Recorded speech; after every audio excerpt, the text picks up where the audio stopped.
Good evening and welcome to the Gin and Tonic Show on Friday the 13th. Lucky or unlucky Friday, depending on what view you have. 13th of April, 2018. Welcome to my co-panelist, Stop Spamming, and our special guest, Peter, aka Essence of Thought. Good evening, guys. Hello. It's actually the 14th where I am. Oh, it is past midnight, so it's the 14th for me. Yes. It's already Saturday. Yeah, yes, I'm Peter, also known as Ethel. I'm from Essence of Thought. And you are based a long way from us, ahead of us by what, 5 hours is it now? 5.5 hours. 5.5. There you go. So it's after midnight for Peter. So I want to thank him again for coming on this time of the night. But he did say he's the night owl, so that's all good. So welcome, Peter. Thank you so much for coming to join us tonight. I thought maybe just to start with, for those who don't know, I'm going to put your link in again. Please, if you have not subscribed, I'm putting it into the chat now. Please go now. He does great videos critiquing religion and so forth from all different angles, so please subscribe to that. Peter, if I can ask you to start with, just give us a little bit of history of, a little bit about yourself, where you are now, how did you come to kind of do all of this sort of stuff? Oh, okay. The general question, I should be ready for this one. I was born to a mixed religious background. My mother's Catholic, father's atheist. I was never really raised in religion by them. Sadly, my school had other thoughts and they raised me as quite a devout Christian, even though it was supposed to be a secular school. I read the Bible. I went through various stages of, first of all, I just found what was written to be abhorrent. Then that got me questioning, why would such a God allow for this? Then that got me questioning, why do I believe in God? Led to me deconverting. Several years down the line, I just started getting into video making, getting into sharing my thoughts.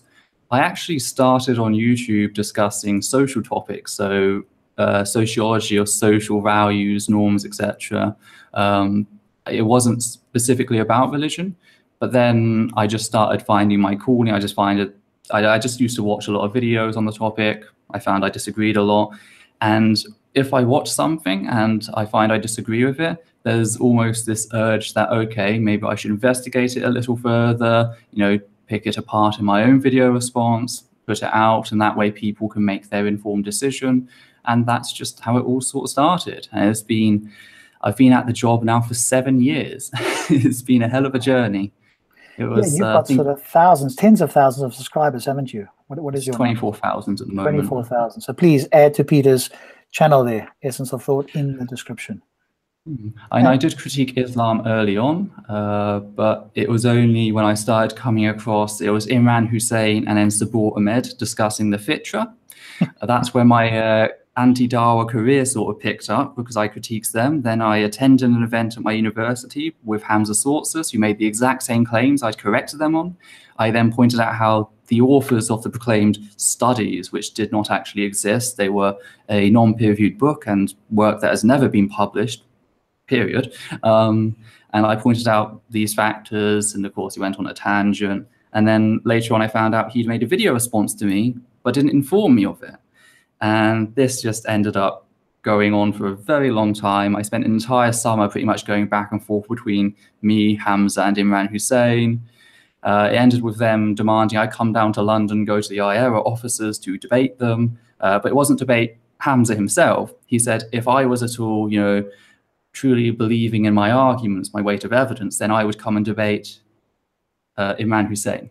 It was kind of like, if I had any sort of commitment to my arguments, I had to debate, but Hamza could just pass me off to, at the time, Imran Hussein was tiny by comparison. Hamza was the golden boy of IERA, so it was quite clearly attempts to pass me off. This is before the whole Ashley Madison hack list that sort of tarnished Hamza and forced him to avoid certain topics. But yeah, and it has been since then. I accepted on the condition that rather than the IERA officers, we do a discussion at a London university. It could be a shared event between the local Atheist Humanist Secular Society and either the university's Islamic Society or IERA, if they wanted to have actual control over it. And they just ghosted me. They went absolutely silent. The moment I agreed, they just, disappeared. A long history there then. That was the start. I then got asked to come for another live debate by a random IERA employee who didn't seem to know who I was and my history. I then got the same from Dawah Digital more recently, who sort of does some odd jobs on the side for IERA. And then most recently, it was Hamza Myatt demanded that I come down to Speaker's Corner to debate him there and give him a public apology. I then told him that actually, you know what, from the money that he steals from people by, from PayPal, by asking that his subscribers and viewers abuse the friends and family system on PayPal, from the money he steals from PayPal on that, I'm sure he can fund flights to Delhi where he can come and have that debate. Yes. Have you got a Speaker's Corner in Delhi then? We don't, but we just do it anywhere. We've got plenty of tea rooms around here. I don't know what it is with some of these guys. They think that Speaker's Corner is the intellectual, hotbed of topics, whereas, all the smartest people in the world do not appear at Speaker's Corner, but somehow they just think everybody can magically teleport themselves to Speaker's Corner as if that's the place. Because there, of course, they can dodge things, they can use their tactics, as, where some of us are well aware. So it's a shame, but you won't get these guys online, will you? I'm quite happy to do okay, I'm not entirely unbiased, but as best I can be. I hosted one recently, a couple of months ago. But I'm quite happy to host something where, like yourself and one of these guys does an online debate. But what's the chances, do you think, that would happen? Yeah, I don't think it will. And after a while, I just started seeing, organized debate, call-out debate, if you want to call it, for what it was. I mean, I appreciate what you people do at like Speaker's Corner, where it's not structured, it's not formal, it's like you go somewhere and you talk about something, and then hopefully, because especially now with cameras rolling, people will be listening to the arguments, they'll be then going back to the points. I know Stop Spamming does a great deal with Speaker's Corner Analyzed. That's the great thing with what you do. You don't see it as the end of the discussion, you see it as sort of like the groundwork in figuring out what the opposition is saying, and then you can later come back, study it, respond at a later date sort of thing. But specifically with Islam and formal style of debate, I've been very critical of that recently. There is this whole showmanship of, it's the end all be all, how knowledge is found out. I've termed this the Neo-Greek fantasy, the idea of when we think about arguing points, we see old men in sandals around pillars arguing in public sort of thing, rather than, referenced formal review sort of thing. So a lot of it is, quote unquote, the charisma or the level of certainty. I've done a few years of psychology in a specific narrow area, and it's a case of watching now. I pay attention to the tactics and so on, and so now the facts are less important. Does somebody come across, quote unquote, as if they have won a debate, especially at Speaker's Corner? Do they sound like they know what they're talking about, even if they don't? Because you can, make all kinds of claims that cannot be verified on the spot. And so that's what it is. And of course, they have tens of thousands of, many of them credulous followers that will just believe it because their Muslim brother says so. And he sounds like he knows what he's talking about. And that's what I think is so great about your channel. You then deconstruct, if not so much the Speaker's Corner, but other videos that people would, post to me, hey, Rob, go look at this. This shows your argument, or whatever the case is. And many of the times you have gone through that. So maybe share with us kind of what's the workflow that you go through when you get a video, either somebody sends it to you or you see one. What goes through your mind? How do you sort of set that up to the point where we see the final video? Well, most of the videos I find myself. I have been starting to get a few more that have been sent to me. I've been noticing that. There was a person who asked me to do several specific people, because I get quite a few Middle Eastern viewers actually who are saying that, whilst it's good that you're debating these people, like for my IERA, etc., could you please deal with like more mainstream speakers in the Middle East? So I've done a few videos that way that they've sent to me. But most of the time, I do daily searches for the title atheist, atheism, Dawah, apologetics, intelligent design, creationism, and homosexuality and transgender. I daily check these terms, sometimes twice a day. And I sort by date, because I like to keep up to date sort of thing. And I literally filter through. I have a folder I call possible materials. Whilst looking, I may not actually want to view anything right then. I'll then come back to things when I realize I need a video, and I just watch it. That's the first thing. Quite a few times I can be surprised because people can actually present an argument in their title, and it turns out they're actually critiquing it. So I can be surprised. I can find new people to view, etc. But I just watch through, and then almost it's if I start noticing mistakes and issues with what's being said, I start getting this urge that, okay, I need to correct it. And it becomes quite burning, this urge. I really need to correct it. I'm one of those people who is terrible at, you know, sitting down and just letting bullshit pass. I find it very hard. So, you know, I then will start looking into things. I'll start dissecting the different claims made throughout the video into like segments that present the argument without taking parts out of context, for example, because, you know, there's a lot of thought that goes into, you can't show an entire video, then come back and respond to it. You do need to break it down, but you want to break it down in certain ways that you don't cut off a person's argument to make it look weaker than it is, for example. So, you know, all this sort of structural planning goes into place. Sometimes I will come back and cut it, a video in a different way, reformat my arguments if I feel, you know, that the way that I did it previously wasn't the best way in presenting their arguments, because ultimately what you want with reviewed responses is you don't want to leave them with an excuse almost. Because also that's another thing with formal debate. Even if you win, even if you do cream them, so to say, if you pwn them, if you got a hitch slap out, right? They will always come back with the excuse with, yeah, I understand he did better than me on that day. I was having a bad day. It wasn't my best argument. There's always that excuse. That's why I love published materials, because this is something a person has not just recorded, but they've recorded, they've watched, hopefully edited. You know, there's a lot of planning that's gone into this. Hopefully it should be their best argument. And I don't want to weaken that through my editing.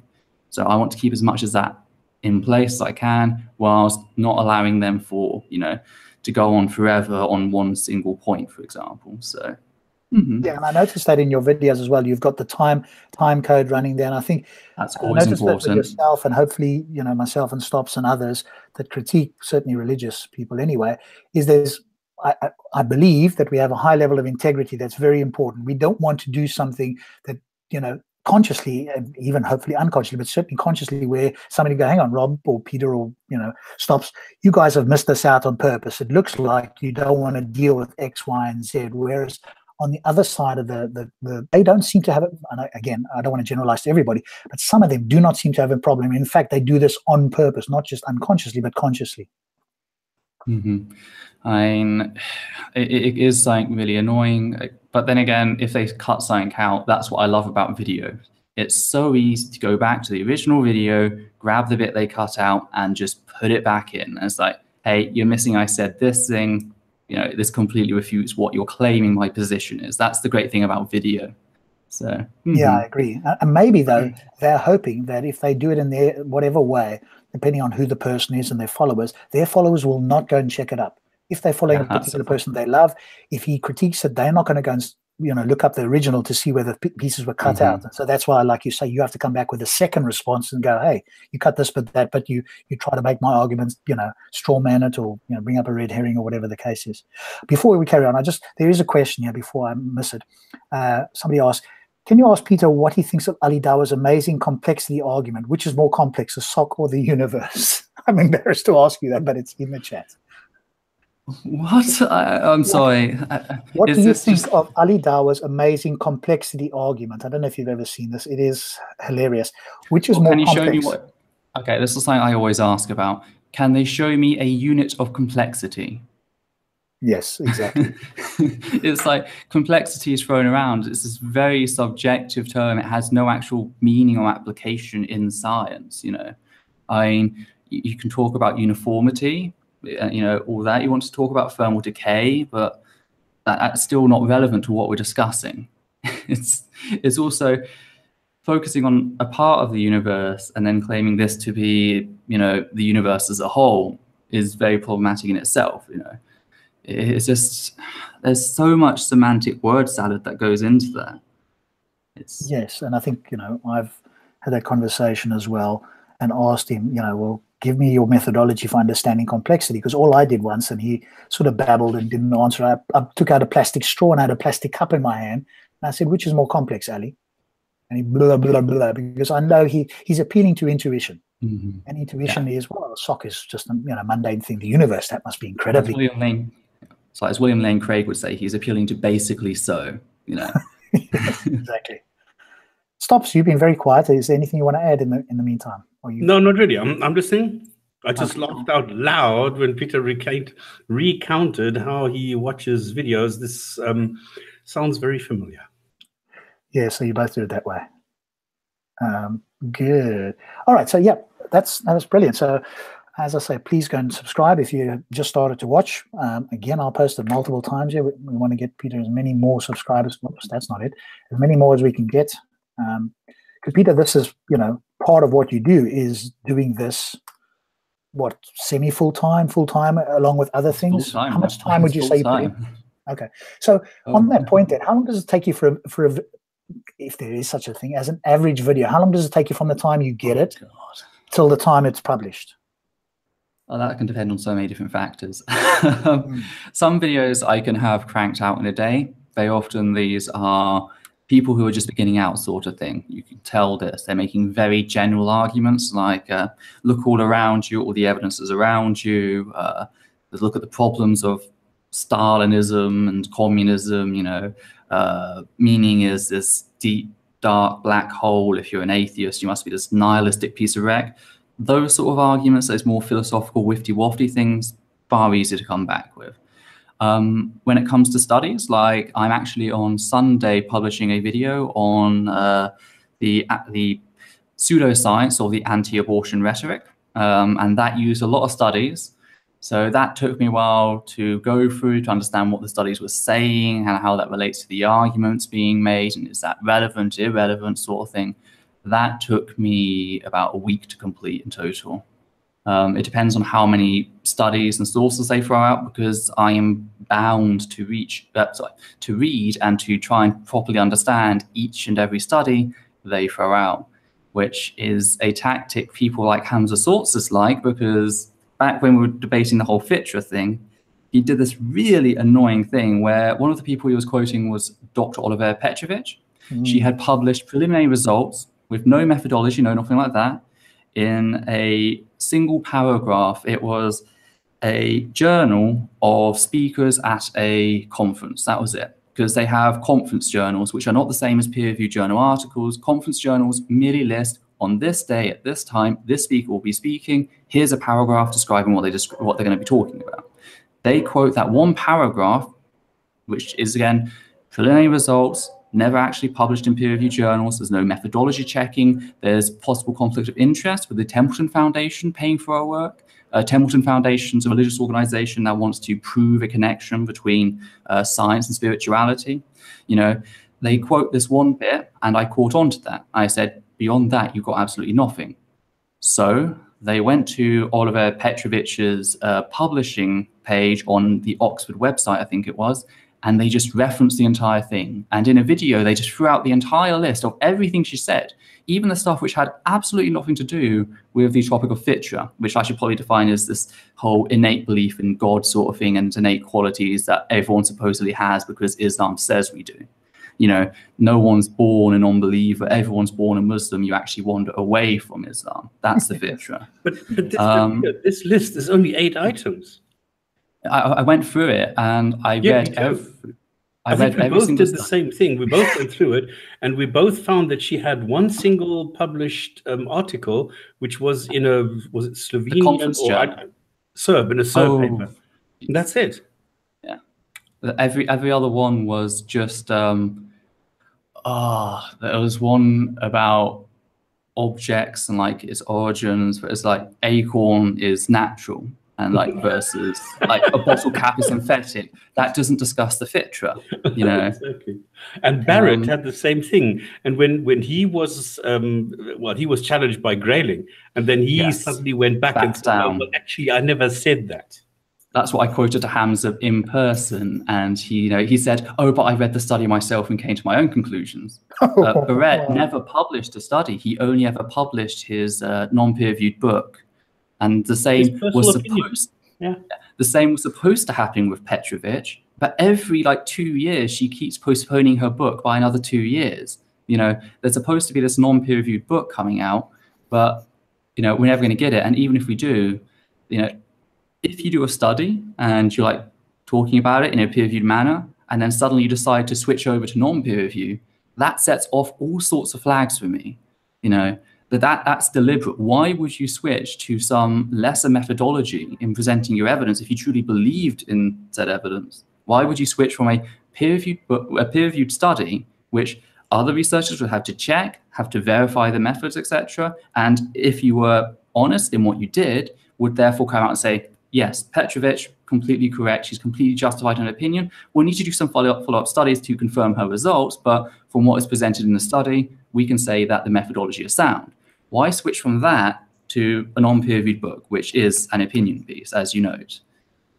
Yeah, but it's the same thing with circumcision. Circumcision is also, you say that they have all these studies, and then if you look, there's only 2, and then at the end of the day, the rest is just personal articles. And also the studies that they use also are extremely dubious in the fact that a lot of people don't realize the foreskin should not retract straight away from birth. And this causes a lot of parents to worry. A lot of parents who try retract the foreskin before it's meant to naturally retract. And what they do as a result is they tear it. And then because they're not taught this basic fact, that then affects the statistics on, early infection rates, which are still very small. There's a lot of misinformation that's used to get the results they want. Yeah, we did a show. Same with the fine-tuning. I mean, there's a couple of these arguments where no matter how often, I mean, now what is coming back is embryology. So no matter how many times you refute it, how many times you debunk it, how many times you rebut it, it keeps on coming back after a while. It's like trying to submerge a beach ball. You may be able to do it for like 5 seconds, but the moment you go try to submerge another beach ball somewhere else, the original beach ball you submerged is just going to come popping back up to the surface. You're just trying to keep all these beach balls below the water. It's just not working. Yeah, I think once you've refuted it and then it's kind of died away for a while, maybe after a year or two, everybody forgets. It comes back. Yeah, just pops up again. I want to ask you a question here. This is directed at us, but I'll direct it to yourself at the stops as well. Should we, and this is from somebody in the chat, should we try to refute religious nonsense or accept the fact that they won't listen and move on to more productive things?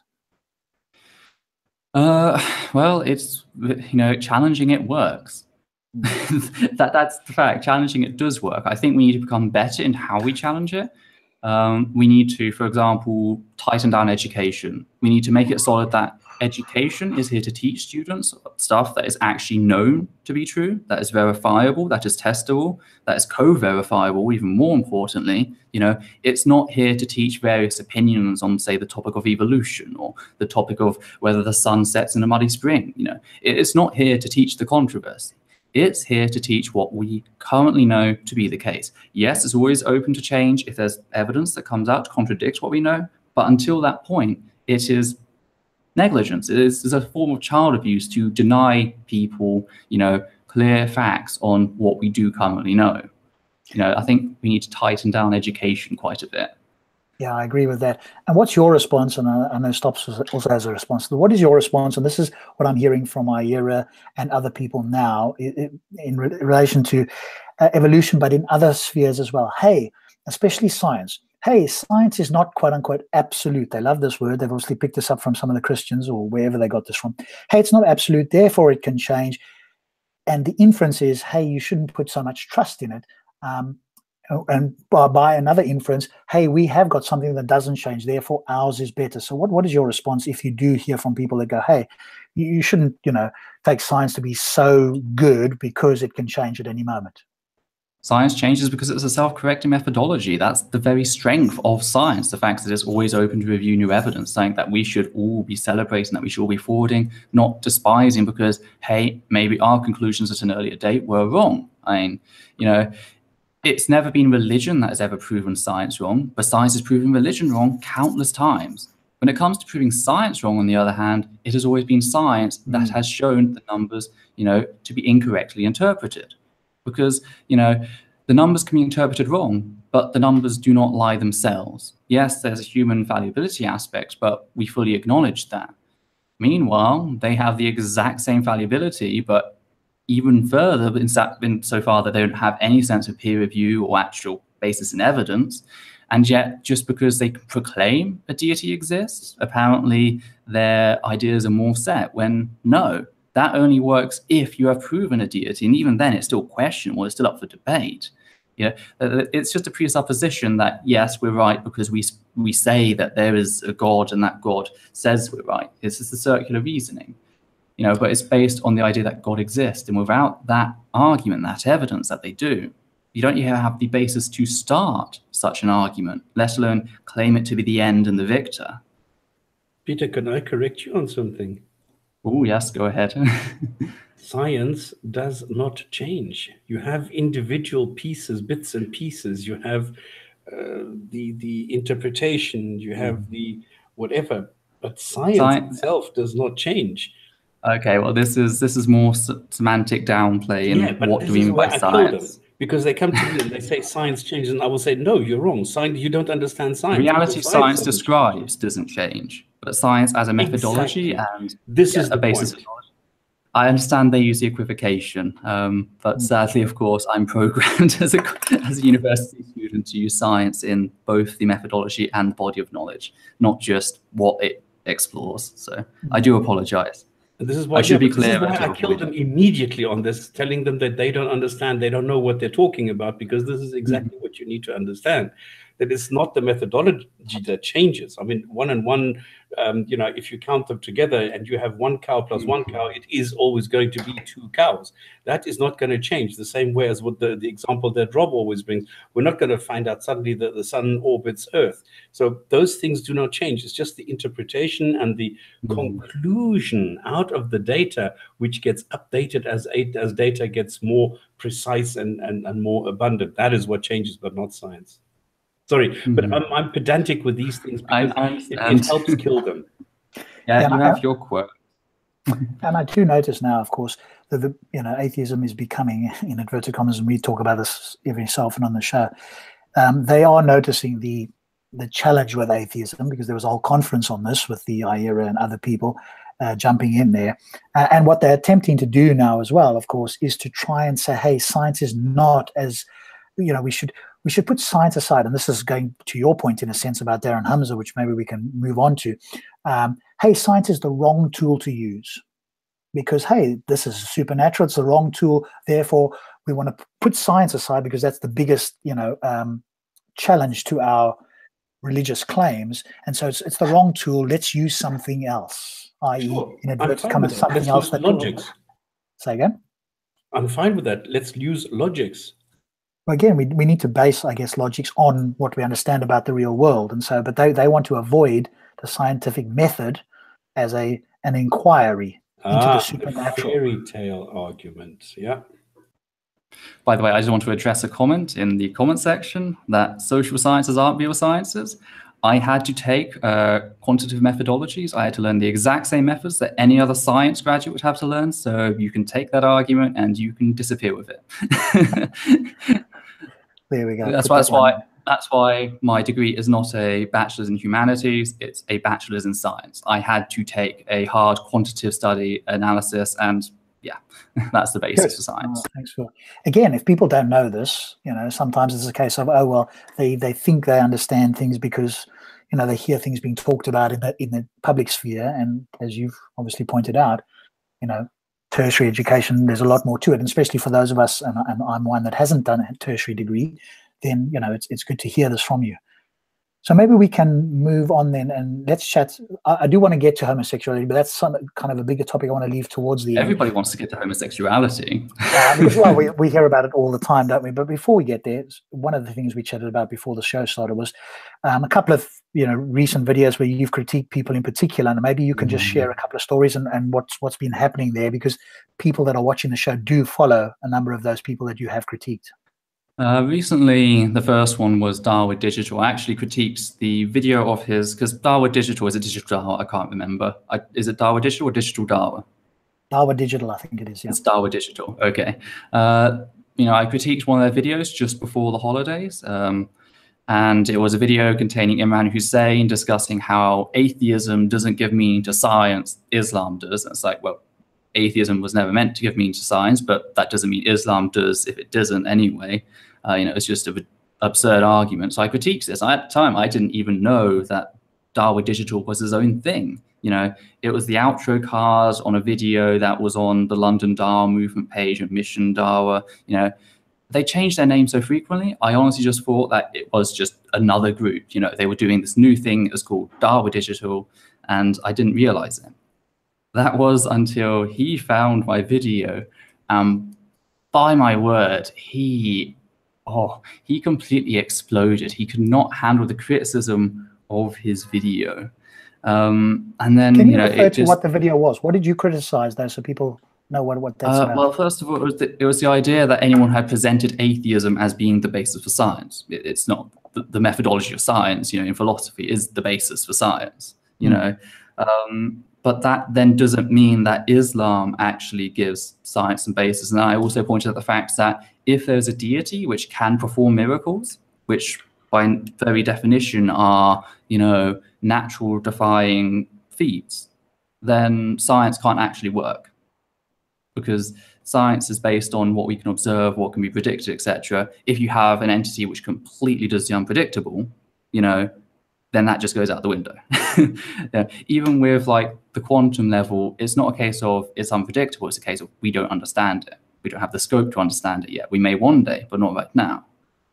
So it's just quite a few general points there. The same old, you know, look at these miracles given to us by the Qur'an sort of thing. And so just pull them apart one by one. And then suddenly this individual Dawah Digital comes out of nowhere and just starts launching like an absolute attack on me. I think it was, first of all, it was like the most ridiculous thing. I think it's because I was wearing 2 t-shirts at the same time, because I had my like channel t-shirt which states that humanism, because I like my justice to be 100% genocide free. I was wearing it over my other shirt, and because I'm in India, I wear double shirts so the top shirt doesn't get sweaty. You know, when I'm like recording, then I can use it for a couple of videos, because it's just a shirt I wear at the outro of my videos now. You know, and he's like, I need to have my head checked, etc. And I just critiques this publicly, pointing out that this comes from the channel that says it's like inspire, educate, you know, debate sort of thing. And it's like, this is not what we're really seeing here. We're seeing some quite childish displays here. And then he attacked me via private messages, kept repeatedly threatening me to expose me, suggesting perhaps that he'd even edit some of the comments I'd made to make me look worse. I just told him, go right ahead, I'll just show evidence to the contrary. And then he just seemed to back off. And I recorded all of this. Then my video got flagged for a privacy complaint. He had apparently gone away, then about a month later came back, decided that, you know what, my video exposing his abusive behavior towards me, that should be taken down. It's damaging his name. It was one of the top results when you search for his channel name. It was one of the top results at the time because it had a very good like to dislike ratio. So he flags that down. Of course, I responded by discussing, you know, where I had found his name, where I had found his image, because both have been made publicly available by him on Dawah Digital's official Instagram pages and his Facebook pages and his YouTube pages. They're just about the place. You know, he's not someone who wants to keep their identity hidden. He's someone who's simply abusing the YouTube privacy system to try and stifle critique. He then flags that video. At this point, Muslims do that? Come on. I was then stuck with the choice that I didn't know how YouTube worked with privacy. Copyright claims, I've dealt with a million times. I can deal with false DMCAs like nothing else, you know. But privacy complaint was a new one for me. So I was a bit worried that the first video didn't have the context of where I found the information for, that video would be watched first, it would be struck down, and then they wouldn't realize the connection to the other video, because again, YouTube's automated system can be absolute crap at some points. So, you know, what I did was I decided, okay, I talked to Udita, who's the content manager for our channel. We decided we'll take down the first video with a very heavy heart, which, considering that the first video was made with very bad audio because I didn't have my audio set up, you know, I'll come back, I'll remake that video a second time, but we'll keep the second video which had been flagged, which the segment he flagged was me showing the official Instagram page of his account. So it's like, surely you realize even YouTube isn't, you know, that bad. And thankfully that video, finally that video stayed up. So that they approved that video. They said that, yeah, we see it as an issue. And then I came back and I recreated the original video, explaining all of the abuse, including the false flagging. And thankfully, since then, he just seems to have backed away. I also kept hammering the facts that this is a person who IERA has employed his services for. So, you know, IERA is not saying anything, but they have a responsibility in associating themselves with people who do these abusive behaviors. Therefore, I'm not letting them off the hook. So, you know, I was making that connection quite a bit, just to keep pointing out, keep jabbing at it, and hopefully people get the message that IERA is not this lovely, fluffy, bunnies, happy organization that they like to present themselves as. Good on you. Yeah. No, definitely not. I think we've all looked into that now enough. By the way, Peter, do you know of any reaction, any kind of penalties that those people incur who do these false claims? I've not seen any channels actually receive penalties, even though YouTube does state them everywhere. But thankfully, I've taken to just like putting them out there. Whenever someone like threatens me with like privacy flagging, etc., I do state that, you know, if you keep doing this, YouTube may terminate your account. And thankfully, that seems to get them back down. But honestly, I've never actually seen it occur. I've never seen them. I've seen the same thing. I've had a video taken down first time, then the second time, then the third time. I've had a channel disappear, and then all three videos came back, and the channel came back. But you know, it's always quite stupid. Yeah. Yeah, I think it's all over the show, isn't it? It's just not clear with YouTube. You know, it's the policies are so broad, and it's people interpreting them, and then one person does it today, somebody else does it tomorrow. We were talking about it before the show. If you go on my channel there, I've got part 1 and part 2 with Tan when I was in Speaker's Corner. Part 1 has been confirmed as not advertiser friendly, and it's been confirmed with manual review. Part 2, no problem, it's advertiser friendly. So it's like, what is going on? All I did was sort of chop it in the middle so that it didn't take too long. Yeah, it's crazy. Yeah. So going on to okay, so was there any sort of, is there anything further happened with that sort of saga, or was that sort of come to an end now? That's sort of boiled over. That's sort of come to an end now. They've gone silent on me, as always. They did, of course, give me the necessary "come debate me in London," which they like to do. You know, come drop everything, debate me in London. And it's like, I'm in India. Like, this shit may have had some basis with Hamza when I was like willing to do the 2 hours travel to London, you know, and all he had to do was travel 15 minutes like a university within London. But I'm in India. They just don't seem to get it. I mean, we can do it online now. All we have to do is host it, whether I do it or somebody else does. You and he are on, and you have a debate, discussion, whatever, however you guys want to formulate it, and it works exactly the same. Plus, you'll have thousands of viewers potentially, and we can go and look it up in real time. So somebody does something, they post it in the chat, we can look it up. But somehow I think that they're a little bit hesitant about doing that. Yeah. Then again, I'm not particularly the best fan of, you know, performed formal debate, as noted. It's not, yeah, at one point I used to be behind the notion that formal debate was this brilliant thing, but it's just more recently, yeah, I'm not the most charismatic person. but what you are, Peter, I mean, you probably put yourself down a bit on that, but what you do have in for sure is, you know, the ability to go and look all these things up and get the peer-reviewed studies and so forth. And what seems to work well, certainly from my point of view, is the questions. I mean, the prepared bits, everybody can do like an opening statement, quote unquote. But where I notice this, where I learn the most, and again, depends on whether people want to see a win or whether they want to be educated, and sometimes those two are mutually exclusive, but where there's a cross-questioning, because, you know, the William Lane Craig style debates, I don't think they're as good, because people just do prepared things. But as soon as there's a conversation, now you get to see a little bit underneath the hood, so to speak. So I don't know whether you'd be open to having, let's say, discussions, if not formal debates, discussions, because I'm guessing if you went into London, that's what would you do if you went into London anyway?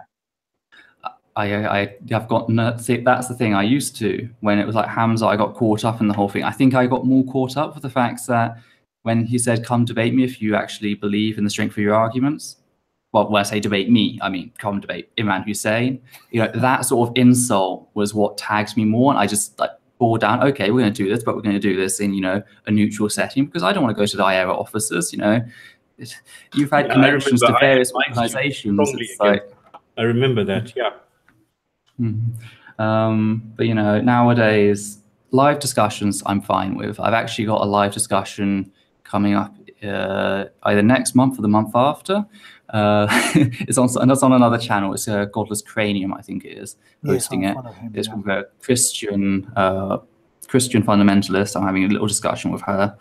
And I'd be happy to have a discussion with the Muslims, but I think I'm just going to have to take the IERA approach and things. I'm not doing formal debates.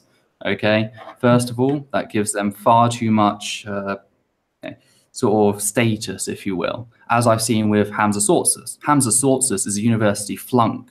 You know, he got caught plagiarizing and got kicked out of university. But apparently, because he's had certain debates at like Cambridge with certain individuals like, you know, Lawrence Krauss, that gives his followers an excuse to say that I'm not worth, you know, his time.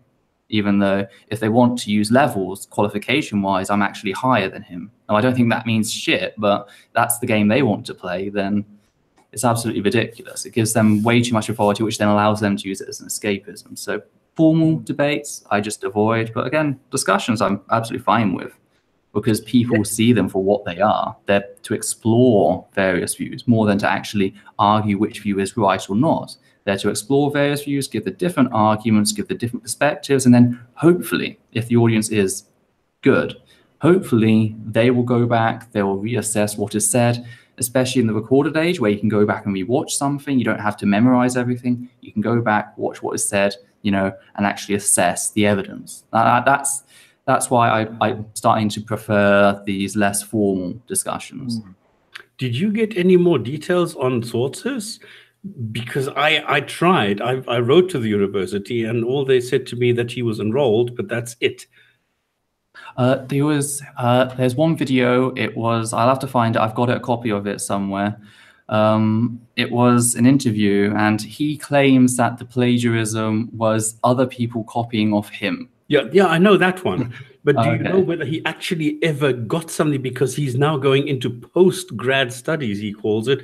But I don't know whether he actually graduated. I don't think so. No, he got kicked out. That's the last thing I heard. Maybe he's doing one of these online courses. you know the serial packet courses. Maybe you can do the course on the back of a cornflakes packet. Yes. I think the other day he was studying philosophy of science. Creationists in America do it a lot, sir, and I know there are similar things in like the Middle East for Islamic education. So it wouldn't surprise me if like he's doing one of those, or perhaps he's even getting an honorary degree in one of those. I don't know. Because I was wondering if he actually ever got one, and I've never found it. I've never heard of it. So the fact that he's avoiding being very specific about the degree he's got and where it's come from screams to me that it's most likely a serial packet. Exactly, but I don't want to jump to conclusions without having the data. Yeah, it's a reasonable judgment, though, on the basis of the person in question and of the tactics we regularly see. You know, I'm quite happy to change my opinion of him, but from the sort of person he is, he's given no sort of academic justification for us to assume that he's telling the truth, you know. Okay. Yeah, and I think that's what I noticed as well. And obviously after my encounter with Sabur and then doing a response video and chatting to you guys and so on and looking into it a bit more, I came to the conclusion these guys are not honest. They cherry pick, quote mine, they pick fringe people and then quote them as if, you know, there's actual, you know, massive debate on, be it evolution or whatever other topics there are. And they hope that and probably are, unfortunately, that many of the followers are credulous or gullible enough just to accept it and not ever to go and research it. Because, hey, if these guys say it and they sound like they know what they're talking about, well, that's good enough for us. We're not going to do anything more. And I think that's the sort of audience that I notice they appeal to. And then there's big smiles and, hey, we're friendly guys. I saw it in some of your videos. We're friendly guys. Come down. We'll have tea. We'll take you out. We'll do all of this. And then, of course, when you challenge them, then, you know, that all changes. And so it's very hypocritical. And you know, that's why I don't think you'll ever get an honest debate with you know, a number of those people.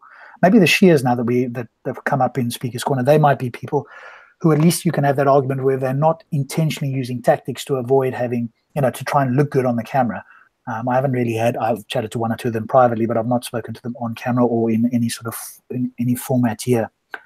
But let's move on then to Darren Hamza, because I think you did a response to his, and there's there's some drama there, so maybe you can share on that one.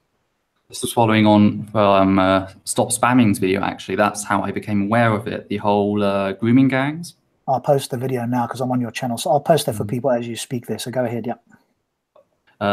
the grooming gangs that have been popping up in different parts of the UK, which have an 80% are from British Pakistani background. There are also religious teachers of the faith who have been caught, who have been convicted, they've been tried. There was one who was sentenced to 6 years for the trafficking and raping of a teenage girl. He only served 3. Now, this was a religious teacher of the faith in a local mosque, and when defending his actions, you know, he completely genuinely believes himself to be a deeply devout Muslim who, you know, his actions had absolutely nothing to do in contradicting Islam. You know, these people were quite clearly devout, and Hamza Myatt, of course, is going around saying, oh, it's not, you know, it's not Islam that's responsible. These people aren't Muslim because Muslim's a way of life. It's not a title or whatever. You know, if you don't live by the rules of Islam, then you can't be called a Muslim, and these people clearly aren't. And I just pointed out, well, okay, that's your interpretation of the Quran, that these people can't be Muslim. Here are 2 passages, and I first of all quoted the passage that people should be at war with those not of the faith. There should always be the war with those who don't believe until there is no more disbelief. I then went on to also quote the facts that captives, primarily slaves of war, could be raped.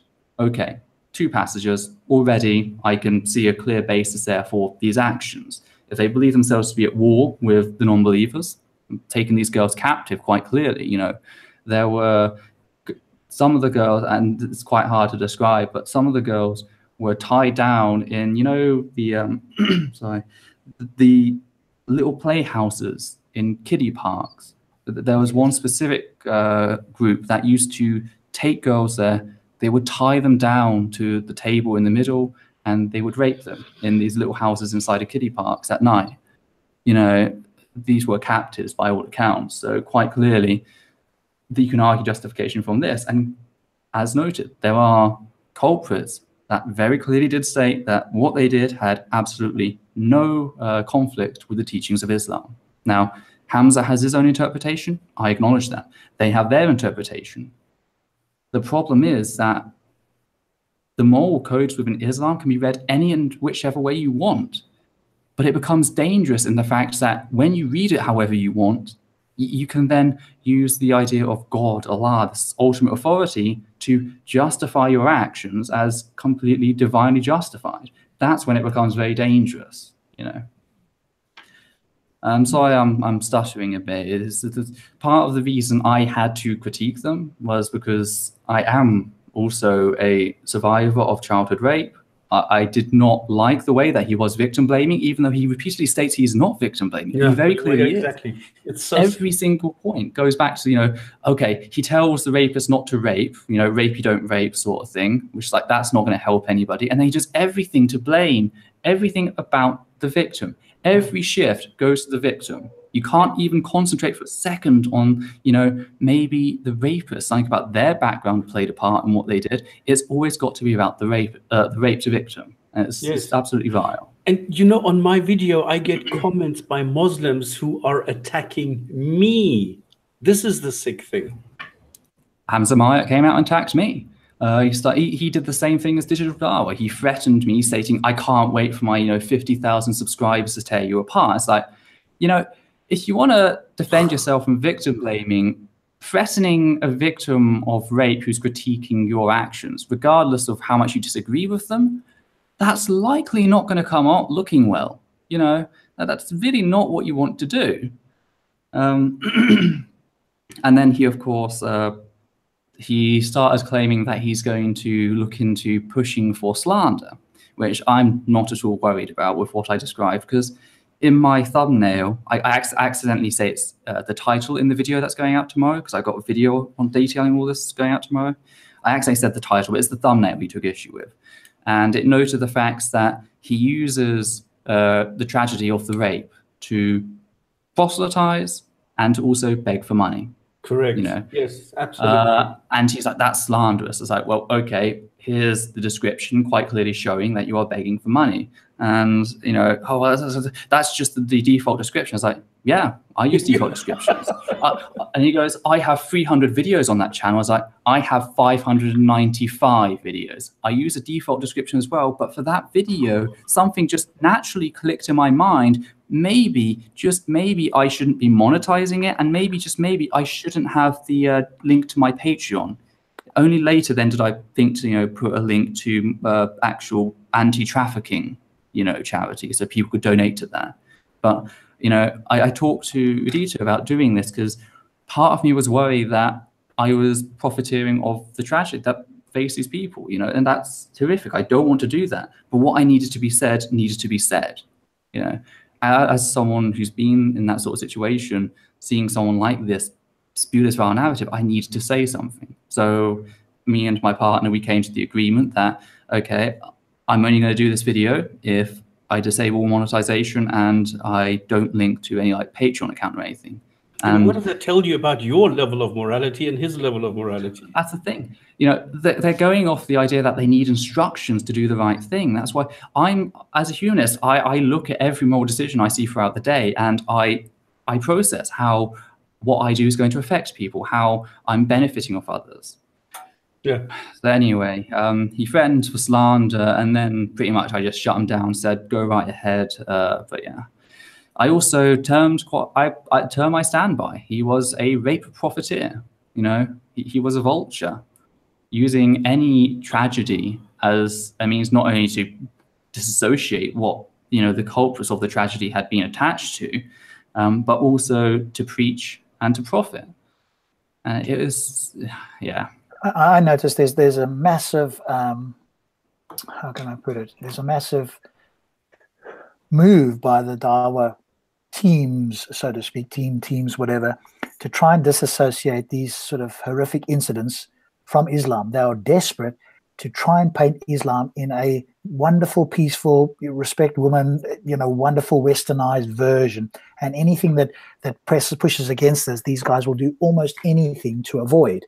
And so this is what we notice happening.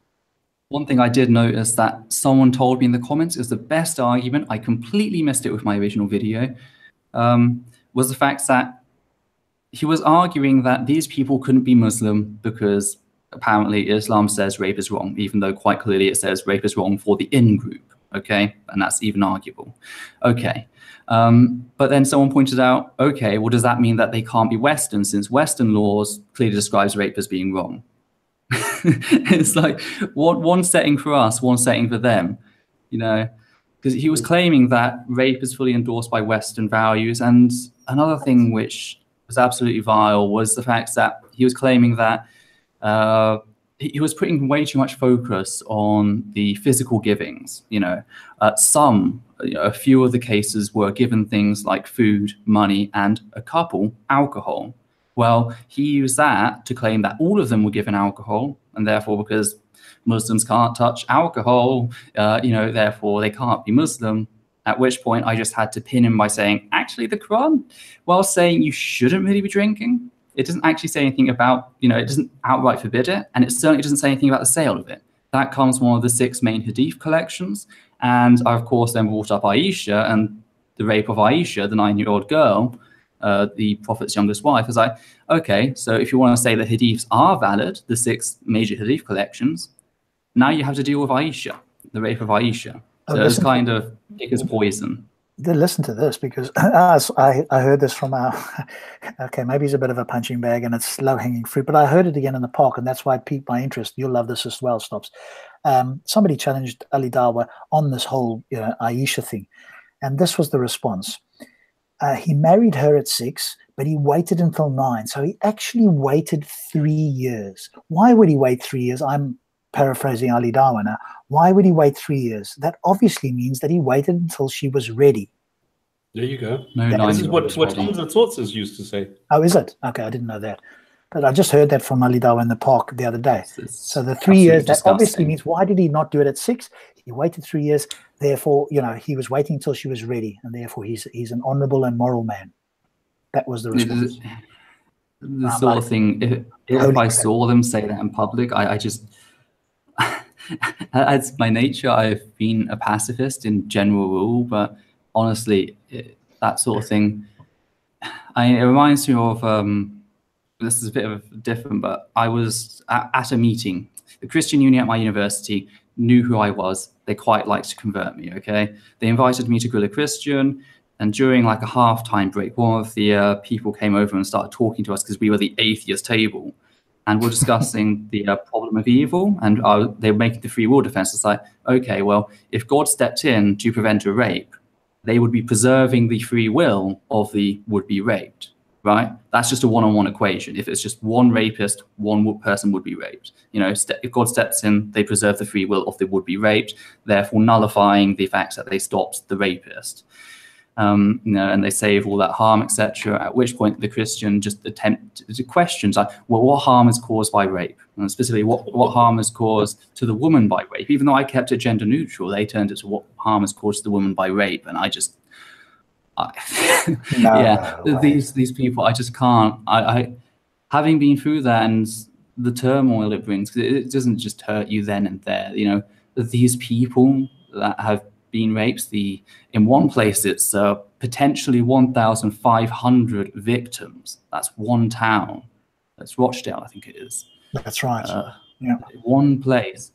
These victims potentially will be suffering for the rest of their lives. But I think people just don't get it, Peter. And obviously you've had that experience personally, so for you it's even more real and tangible, but people just don't get it. It's almost like some people have become anesthetized to this. Well, rape, yeah, we know it's bad, but they have no idea. If they had to be in the room, see it happen or whatever, or have it experienced to a family member, would they still be so cavalier about it?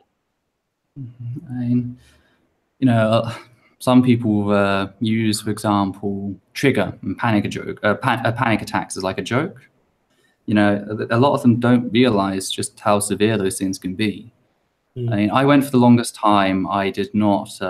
I knew what happened to me as a child. I knew it, but I didn't give it any context. I didn't acknowledge it. I didn't discuss it. That was until I saw a certain play which just dragged out the emotions, because, you know, that's what happens sometimes. And I started going through a series of breakdowns, and part of that ended up with me. I was on a bus, one of the gold buses, where I used to study. I was traveling, and I just started having anxiety. I was on my way home because I was ill because of the panic attacks I was having. I started having a panic attack on the bus, and it was so severe. My windpipe started closing. I started blacking out. I could barely stand. I had to grab hold of the rail as I ran to the front of the bus as quick as I could, and I just screamed at the bus driver that she had to stop the bus.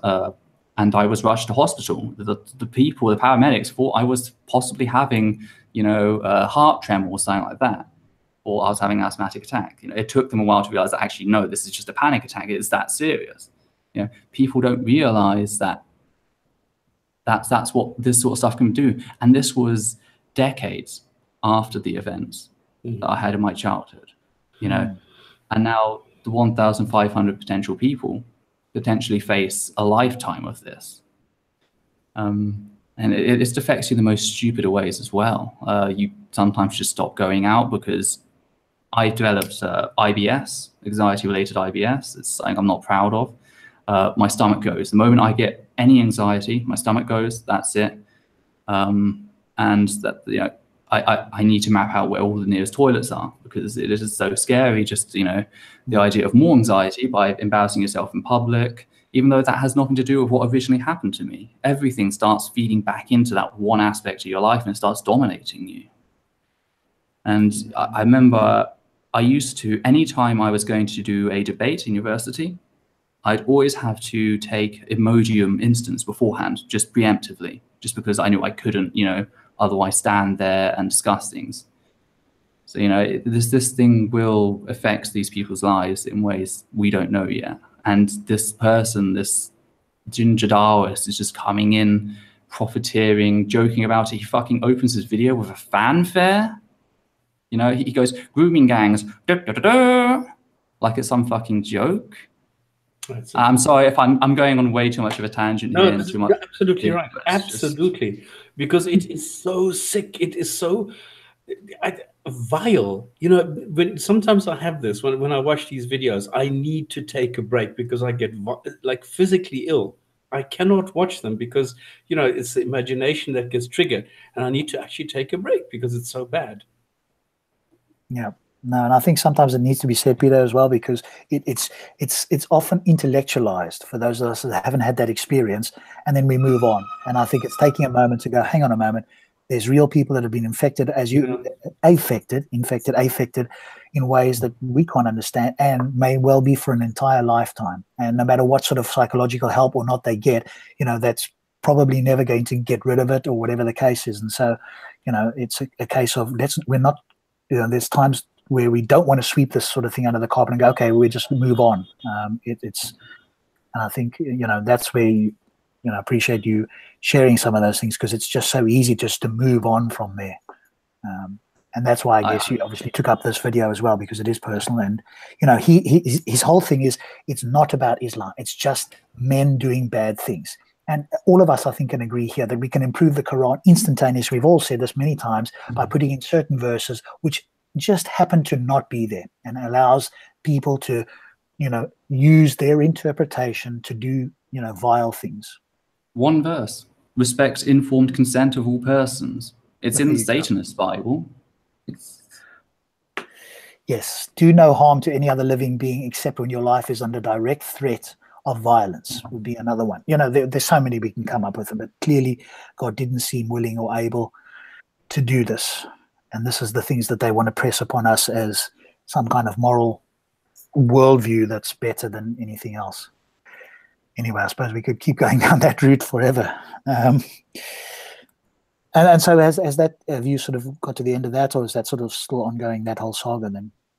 Well, of course, I got the video going out tomorrow. Apparently he's going to do a response, but I've had this before. They say they're going to do a response, and then about half a week later, they'll come out and say, you're not worth it. Now, that's what Dawah Digital also did after a while. He said he was going to expose me. I said, when can I expect it?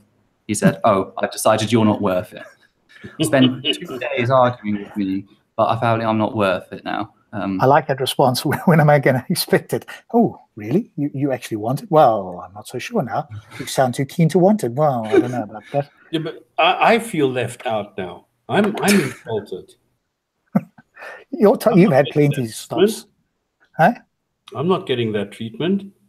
Oh, maybe you're just not worth it, stops. Yeah, exactly. I feel offended. You need more subscribers. You see, maybe it's the fact that Peter's got a much bigger channel. I don't know. I don't know how you get away with that. I don't know how you manage to get so many subscribers without them shutting you down. I don't understand it. I don't know either.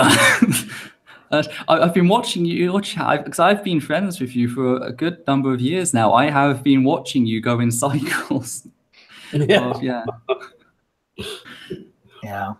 All right, let's move on then, and let's chat about homosexuality. Obviously, the religious, both Christians and Muslims, and probably others, you know, do believe that this is a sin, that that people are not born that way. They, for whatever reason, become like that. And of course, you know, there's therapy, there's this, that, and the other. It's not natural. It's a bug. Blah blah blah. Peter, please, can you attempt to do your best to set the record straight? And I'd love to keep this piece that I can then direct people to whenever I have this conversation in the future. Sure.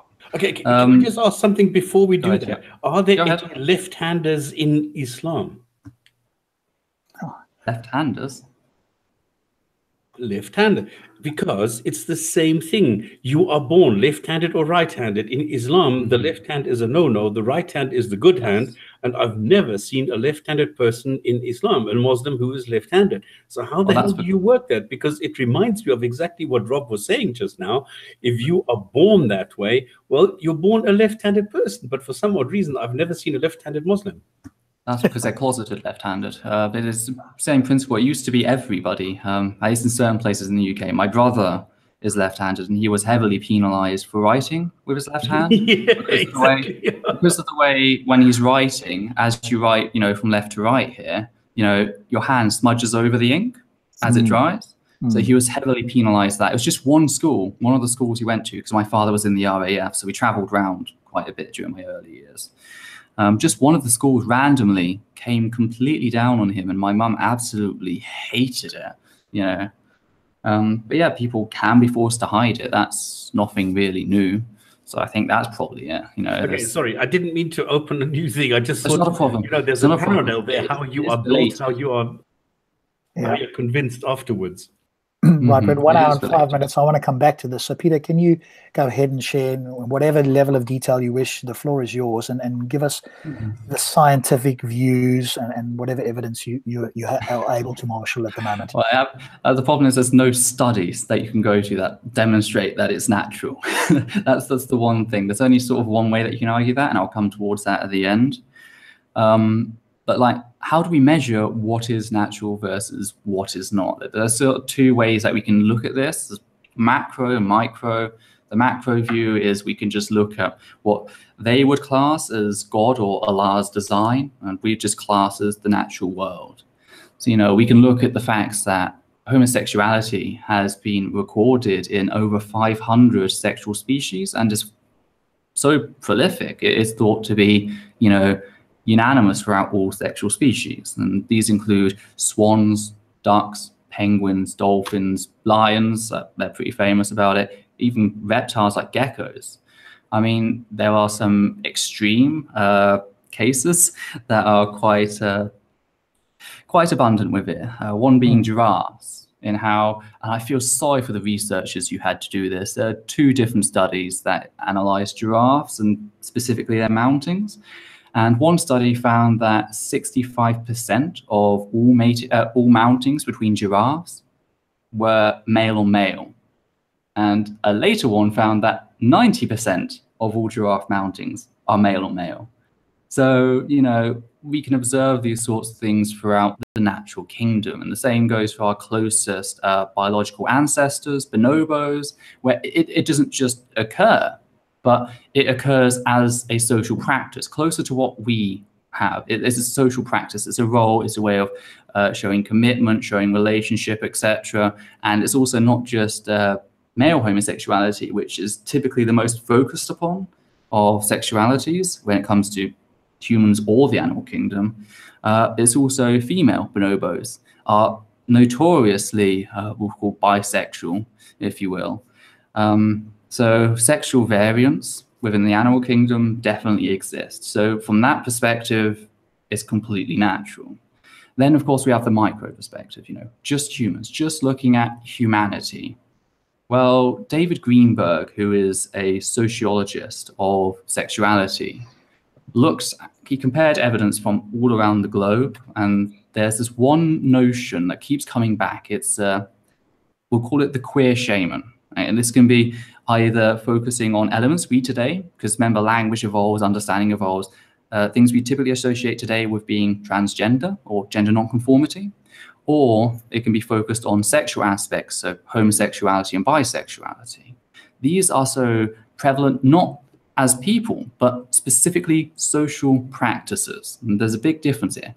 Social practices, that they must all share that common social practice origin. You know, you can sort of like you can trace languages to like a root dialect, for example. You can do the same with many social practices. Sometimes they can emerge on their own, like a almost convergent evolution of social practice.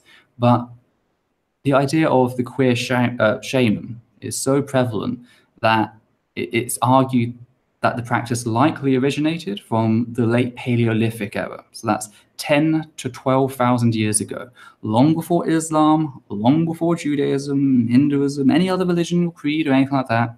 You know, homosexuality, bisexuality, being trans, it was not just around because we believe it to be around since the dawn of humankind, but can't argue for that. It was socially significant. It was embodied in their rituals, in their tribal narratives, and it's existed along that time period. We have so many great examples throughout every culture and history that we can look at. We have Greeks leaving cave paintings, you know, describing certain acts, you know, writings on walls, etc., which aren't actually said in a joking manner. The way that the language is describing it describes it as an act of conquest. So I am happy I slept with this man, even though I am quite clearly another man. We have, key individuals throughout history, such as Sappho from the island of Lesbos, where you probably may have heard the term lesbian comes from. The island of Lesbos had a school which, similar to the male Greek counterparts, practiced quite a bit of same-sex relationships, and they were written about in poems. They were practiced by various teachers who were bisexual or gay themselves. But this was a school of female students, so that's where we get the term lesbian from. You look back at Hadrian. We all know Hadrian because we all know Hadrian's Wall, one of the most famous British monuments in existence. The inspiration for the wall from Game of Thrones, etc. Mm. Hadrian, being described as one of the great 5 emperors of Rome, was notoriously gay. Like, we're not talking, there are like hints that he may have been gay. He was flaming. His main partner was Antonius. Antonius was, I'm trying to think, a male mistress, if you will. And then through a series of events, Antonius sadly died. They died in Africa, and now there's a lot of conspiracy about whether they were sacrificed or something, because there's nothing that Christian narratives like more. It's controversy about this sort of thing. But what happened afterwards, Hadrian was so distraught by it that he renamed a local population center and city, after him, and he pretty much deified them. He turned, Antonius into a cult. Erected statues, had memorials to them, this sort of thing, and turn them into a Roman deity. Throughout history, we can look at the Norse, who took what was a common sort of perspective on it. It was sort of frowned upon, but it wasn't hostility towards it. The way that homosexuality was looked at in the Norse world, for example, so, mainly Denmark and Sweden, lesser extent Norway, because it didn't actually have that high of a population to begin with. Later on, it did. But there we found that a lot of the stigma attached to it wasn't attached to the act itself. It was attached to being bottom. I'm guessing you know what the terms bottom and top mean. They're the characters of, dominating versus submissive gay men. And the reason there was stigma attached to it in Norse culture was because part of that culture, and this existed for other cultures as well, when you conquer somewhere, rape was a thing. Conquest rape was a thing. The Norse, however, wouldn't just stop at the women of that place. They would also rape the men, and therefore to be the bottom was seen as demeaning because you were equivalent to a conquered nation or a slave or something like that. But there are stories, we've got records of gay men as they got older, because they were also expected to pass on the family name. But as they got older, moving into households with other men under very dubious circumstances. It's sort of circumstances that queer people, when we hear historians talk about it, we sort of give each other the shady look, like, we know what was going on. There's quite a few events like these throughout history. In South America, we had, there was a deity whose name, Tlazatotl, I think it was something close to that, Tlazatotl, I can't pronounce it. It's not the serpent deity, it's another one. They're quite close in pronunciation, but their name literally translates to eater of filth. Now, it's not the nicest name, but if we explain what they were supposed to do as a deity, it sort of clears it up. They were supposed to consume like dirt and death and decay, and they were supposed to turn it into gold. Now, this deity was specifically worshipped by several different cultures, and the way that they described the worshippers, they were either lesbians or what we would probably class today as trans women, so early trans women. We see similar things happening up in North Americas in certain tribes that had inclusivity in certain ways, differing degrees of, like, you may have heard the term two-spirit to refer to LGBT plus people with very cultural significance in native tribes in Americas. It depends on which tribe you go to, whether they actually had this sort of recognition, and if so, what type of initiation was involved. But they were around, and that's very definite. Sadly, when the 4th century Common Era occurred, we had the writing of the Theodician Code. This was during the Christianization of Rome. The Theodician Code was the code that finally outlawed. It's the first law that I know of that actually prohibited same-sex marriage. Before that, same-sex marriage was just a thing. It happened, you know, no one batted an eye of it. Then came the Theodician Code. It prohibited it under punishment of death. This is because of the Christianization of Rome. They were placing their own laws, moral values, etc. And sadly, this spread throughout the Roman Empire, much of Europe, which then, as we entered the colonial periods, or even prior to that, started getting spread to the rest of the world. You know, the Spanish were absolutely horrendous. When they arrived to the South American tribes that I mentioned, the ones that worshipped the different deities, it wasn't just the eater of filth, there was also the flower prince, who was more for effeminate gay men and gay prostitutes. That was their deity.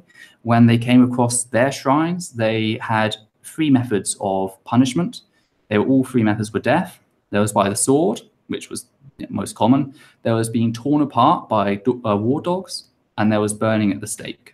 And they did everything they could to sort of eradicate this history, which is why very few fragments remain of it and have been slowly over time pieced together on it. So, you know, the idea that this isn't something that occurs throughout human history, it isn't something of human nature, is ridiculous, because even after every time we see attempts to eradicate LGBT plus individuals keep coming back, you know. There's no way to stop it. And again, it's natural from the perspective of what we see happening in the rest of nature. It's completely natural by what we see happening throughout human history.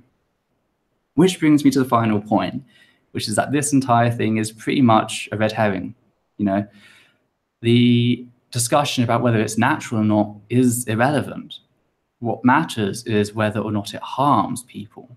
And this is the point where we discuss informed consent between individuals. And honestly, that's the most important aspect of it. If you don't have reason to stop something, then why be against it? And of course, they're going to say their deity, right? Well, what's their deity's reason? You know, and that's just when we get to, well, I don't really have a reason. So quite clearly, the excuse that it's not natural, again, it's meant to tap into that whole presupposition. There is a term that's come from this, it's heteronormativity. We assume the people around us, and indeed it seems the natural world, to be straight, because most people, most authors have been of that inclination.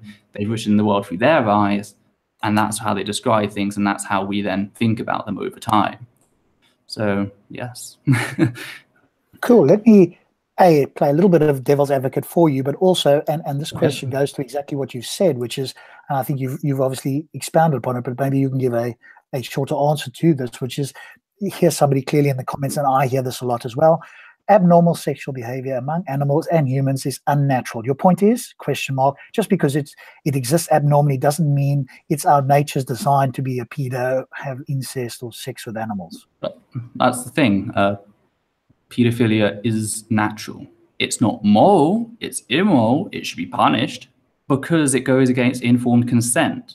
You know, cannibalism among animals is completely natural. Hamsters are the biggest cannibals on the planet. You know, they will eat their offspring. That is natural. That's not abnormal. That is hardwired into their nature. That is a very aspect of their nature. Does that make eating your children correct? No. I'm not making that argument. That's the thing. When they make the accusation, homosexuality is not natural. Sorry, homosexuality is not natural. They're implying that it's because it's not natural, it's not moral, when really, A, it is natural as just evidence. You can say, well, evidence that disagrees with me and shows that it is natural is abnormal, when what the fuck is that? Pardon my language. But again, the point is, the reason it's okay, the reason it's moral, is because it's between two consenting individuals. And if your deity really is that petty to have a problem with it, then maybe you need to assess your deity again. mean, the thing that I hear from people is, hey, it's abnormal, as you say. What does that mean? I.e., it's not. So a couple of things. One is it's a small percentage, and the religious want to make it sound as if it's a defect, either a biological or a psychological defect, and it's not really how God wanted it to be. Now, obviously, God created people perfectly, but there's these, not through God's fault, clearly, but there's these defective people in some sense, a small minority of them, and so what we need to do is kind of fix them. Right, and that comes to the whole idea of reparative torture. What are the alternatives to allowing it? I should have gone to this, perhaps. The only alternative to accepting is either ignoring, which can be a very delegitimizing approach to, young people who are LGBT+, or reparative torture. And that's what it is. It's reparative torture. They often claim it to be reparative therapy. It's never been demonstrated to be effective. What's more is that every, analysis of the impact it has demonstrated it to be so harmful that it is recognized as an international human rights violation. That's the alternative. What do they call it, Peter? They don't call it reparative therapy. They call it therapy. They call it right. Reparative therapy. It's reparative torture, though. Okay, that's all it is. And this is a demonstrable fact.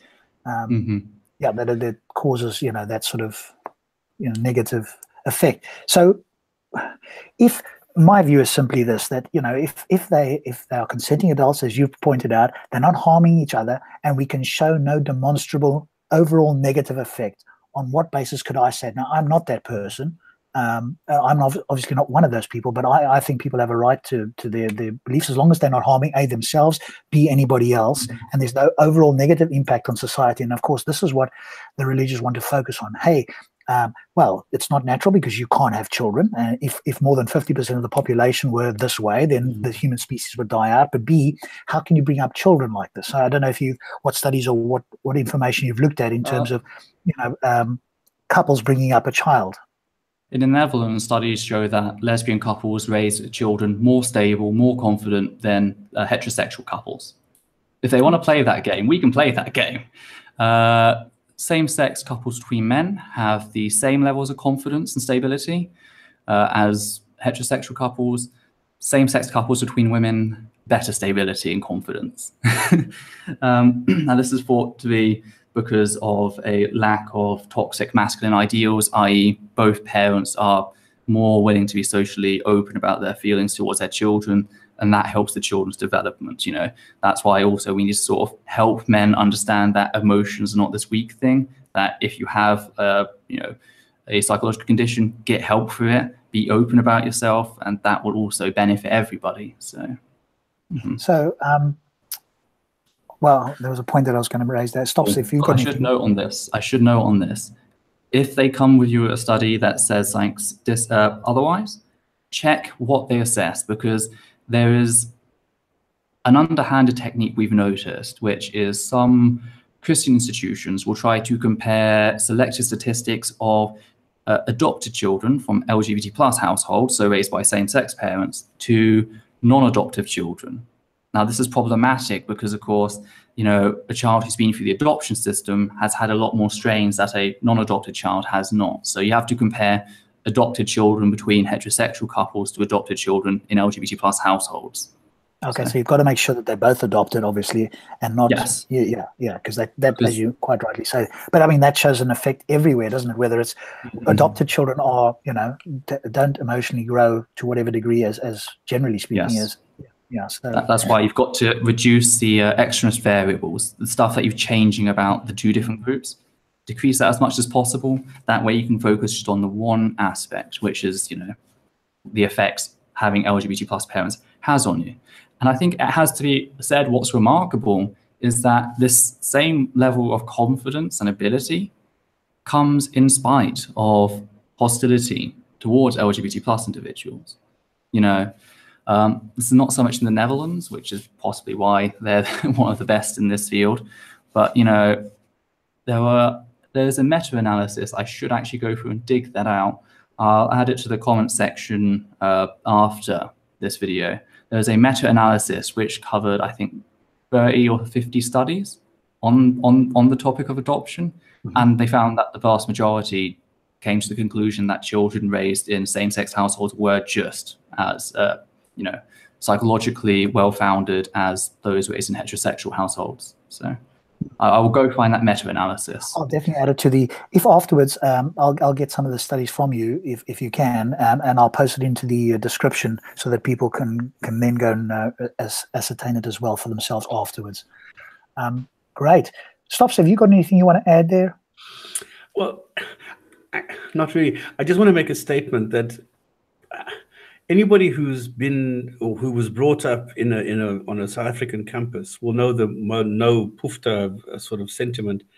There were a lot of prejudices, and over time, after evaluating certain things, after being confronted with them, and people then saying, "Well, what is it that you really think about that?" I realized that I had never really thought about it. I just sort of taken on this thing because it was popular. And I changed my mind because I started thinking about it. And then it's exactly arguments, the way that Peter presents them, which is the rationalization, the making, the facts known, instead of just this emotional impact that it had on me as a student. Actually thinking about it made me change my mind on this. The same way when, people ask me, well, what about pedophilia? Why don't you change your mind on that one? Well, excuse me, I have thought about that. And yes, I like girls, but there is a limit to the age that I will accept as I get older. And yes, I had sex at a very early age with what I would consider today underage girls, absolutely. But we were the same age at that time. So there's a difference. So if I think about these things now, I will not, and I will never change my mind on slavery, on pedophilia, on things like that. Where I have changed it is, for example, on same-sex marriage and things like that. That's all. Peter, can you go into, first let me ask you this question, but then perhaps you can talk a little bit about informed consent, because you did sort of cover it briefly, but maybe there's a little bit more to say on that, because it obviously covers pedophilia as well. But here's a question typical from some Muslims anyway. Homosexuality is a disturbing sickness. This is, I'm quoting from the chat.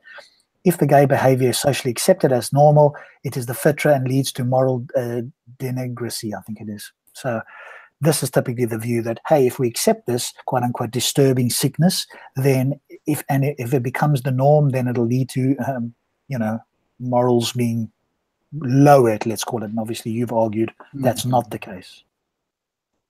Well, you just have to look at like nations who are hurtling ahead in the rights. For example, Scandinavian nations, continental European nations, the UK. They haven't become these moral degeneracies. It's the same sort of argument as the idea that if everyone became atheists, we'd be living in this Stalinist, Maoist, nihilist hellhole. Exactly. You just have to look at it as that. That's not how it's worked. There was one study. I'm remembering all these studies. I should have written them all down. I was trying to keep it. I didn't want to go into any actual study and hammer it in. But looking at property values go up if an LGBT plus household moves to the local area. It's I know it's the most mundane thing. This is so difficult to understand. We think it might have something to do with the fact that with LGBT plus families, there is extra pressure to achieve, because in the same way that people were talking about Obama when he was president, any mistake made by an LGBT plus family, which is quite visually LGBT plus, is then going to be used as sort of an example to attack the whole LGBT plus community. We're well aware of that, So it creates this sort of tension where, okay, well, we've got to strive to do extra steps that most other people wouldn't. And that kind of comes back around in, as I noted, just increasing the property value of the local area, because they will take out to do a lot more home improvements, to take care of their lawns, etc.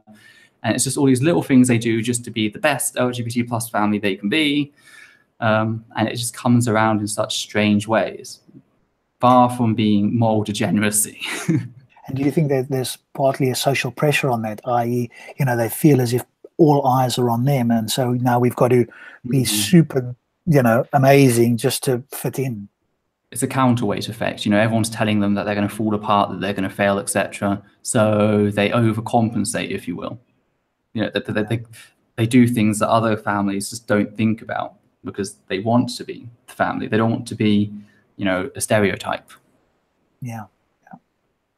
Maybe you can talk a little bit now on informed consent, because I think this is the nail in the coffin for for Aish and all that sort of stuff. But feel free that you go into that a little bit. Informed consent is just, I honestly, as noted by Stop Spamming, you know, there's some level of discussion to be had. For example, with two people who may be below what we typically consider to be informed consent at the time, you know, but they're both of the same level. So, for example, two teenagers who are both 15 years of age having sex, you know, there's a bit of complication there. You know, for me, that's absolutely fine because neither individual is like, it's not a predatory practice where one individual has full knowledge of what occurs and the other individual is not able to consent, sort of thing. It doesn't matter the gender in that respect. I'm not one of those people who believes that, you know, the boy is always guilty. That's an absolute crap narrative. If two people of the same age have sex before what's typically considered the age of consent, not an issue. When it comes to rape, of course, we're talking about, you know, two people beyond that age, typical informed consent. So if you don't get that informed consent from the person, that clear, yes, I'm interested in this, however that may be, whether it be verbal or non-verbal, you know, or if they decide that actually, you know what, I need to stop now, it doesn't matter when they need to stop, it doesn't matter what the reasons for stopping are, you know, you stop. When a person says, I don't want to do this anymore, you don't do it anymore, you know, that's more simple. When it comes to predation and pedophilia, there's also this element that the predator understands informed consent, the prey, the victim doesn't, you know, and that's why it is extra vile when it comes to that. You know, and age does become a factor, so can, you know, parental aspects become a factor, because it's not just, you know, it's not just children who can't give informed consent. For example, prisoners can't give informed consent to prison wardens because there's unequal power displacement. And that's why, you know, incest between, say, a child, even if they're in their 20s or even 30s by now, having sex with a parent or an uncle or an aunt or something, you know, there's still an undue influence of power there at play, which is why that's immoral. That's why I'd class that as immoral. Let me ask you on that point, because I was asked this at one point. For me, whatever the best science says is where I will go, whether I agree with it, whether that causes me some concern or whatever the case is, whatever the best scientific evidence is, that's what I'm prepared to go with. So on the case of incest, for example, the question was put to me as such, and I'll put it to you. If you have two consenting adults, so let's say they're over 20, which would be, you know, a reasonable level, we would consider that a level where they can consent and they are, you know, compos mentis, there's no, you know, psychological issues or whatever, and it's a mother and a mother and daughter, or father and mother, because obviously they recognize there's a problem with the biological aspect of incest. So they're trying to stay clear of that. But what they are challenging us as atheists is, well, hey, on what basis are you guys saying that incest is wrong? If you're okay with homosexuality, surely you should be okay with incest, in the sense of like a conformed mother and daughter, or husband, father and, let's say, son over the age of 20. Now, what's your view on that? And is there any evidence for it? Okay. So you're talking about parents. So you're talking about vertical incest, if you will. Yes. So yes. Parent to child, uncle to your nephew, sort of thing. Yes. Again, both of them being over the age. Yeah. I have to go back to the idea of the undue influence had on that person from when they were born. You know, it's the same reason that I can agree, for example, polyamorous relationships. I cannot agree with it in a religious setting, and that's because very often in, say, Mormon or Islamic settings, there are expectations and pressures put on people to engage in such activity. If it occurs on its own, sort of thing, without that pressure, then I'm okay with being polyamorous. I'm okay with them being married even. I'm okay with them coming up to a contract on that. But when it comes to vertical incest, it's nothing to do with biology. I don't care if it's a mother, son, or if it's a mother, daughter. I don't care about the biology aspect. I care about the undue influence, the consent aspect. That's the important thing. And it may not be so hard to hammer down, but we know that's why we have ethical discussions. That's why we have discourse on the matter. You know, expecting easy answers for very complicated questions is the easiest way for religion to sort of sneak in, because that's what it likes to offer. It likes to offer these easy answers.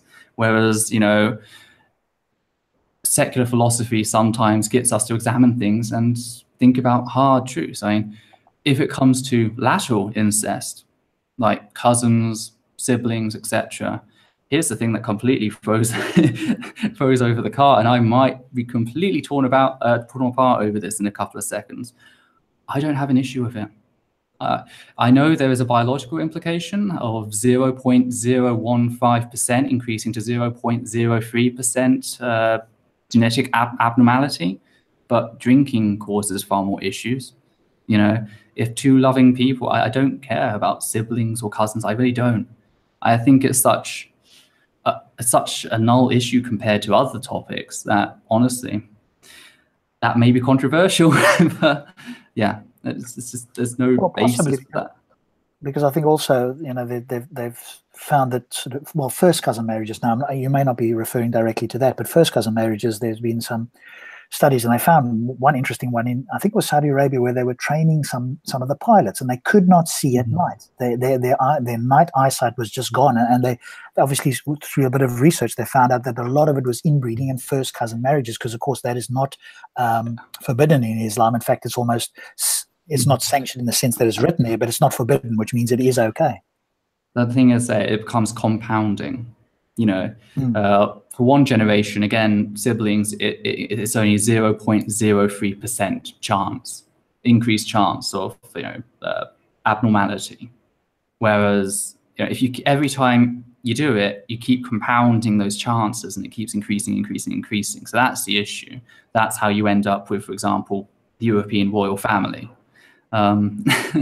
So, you know, there's an argument to be made there, but on the spurious, it happened once. Honestly, I just don't see it as such a big issue. If they have a child that has a disability, so what? You know, I think that would be a little bit controversial, because I think people would obviously push back against that, in the sense of going, okay, you know, there does seem to be, if not a correlation, a strong correlation, if not a causation for, you know, cousin marriages and so forth. But I wanted to get back for a moment to the incest. So from your point of view, is it more your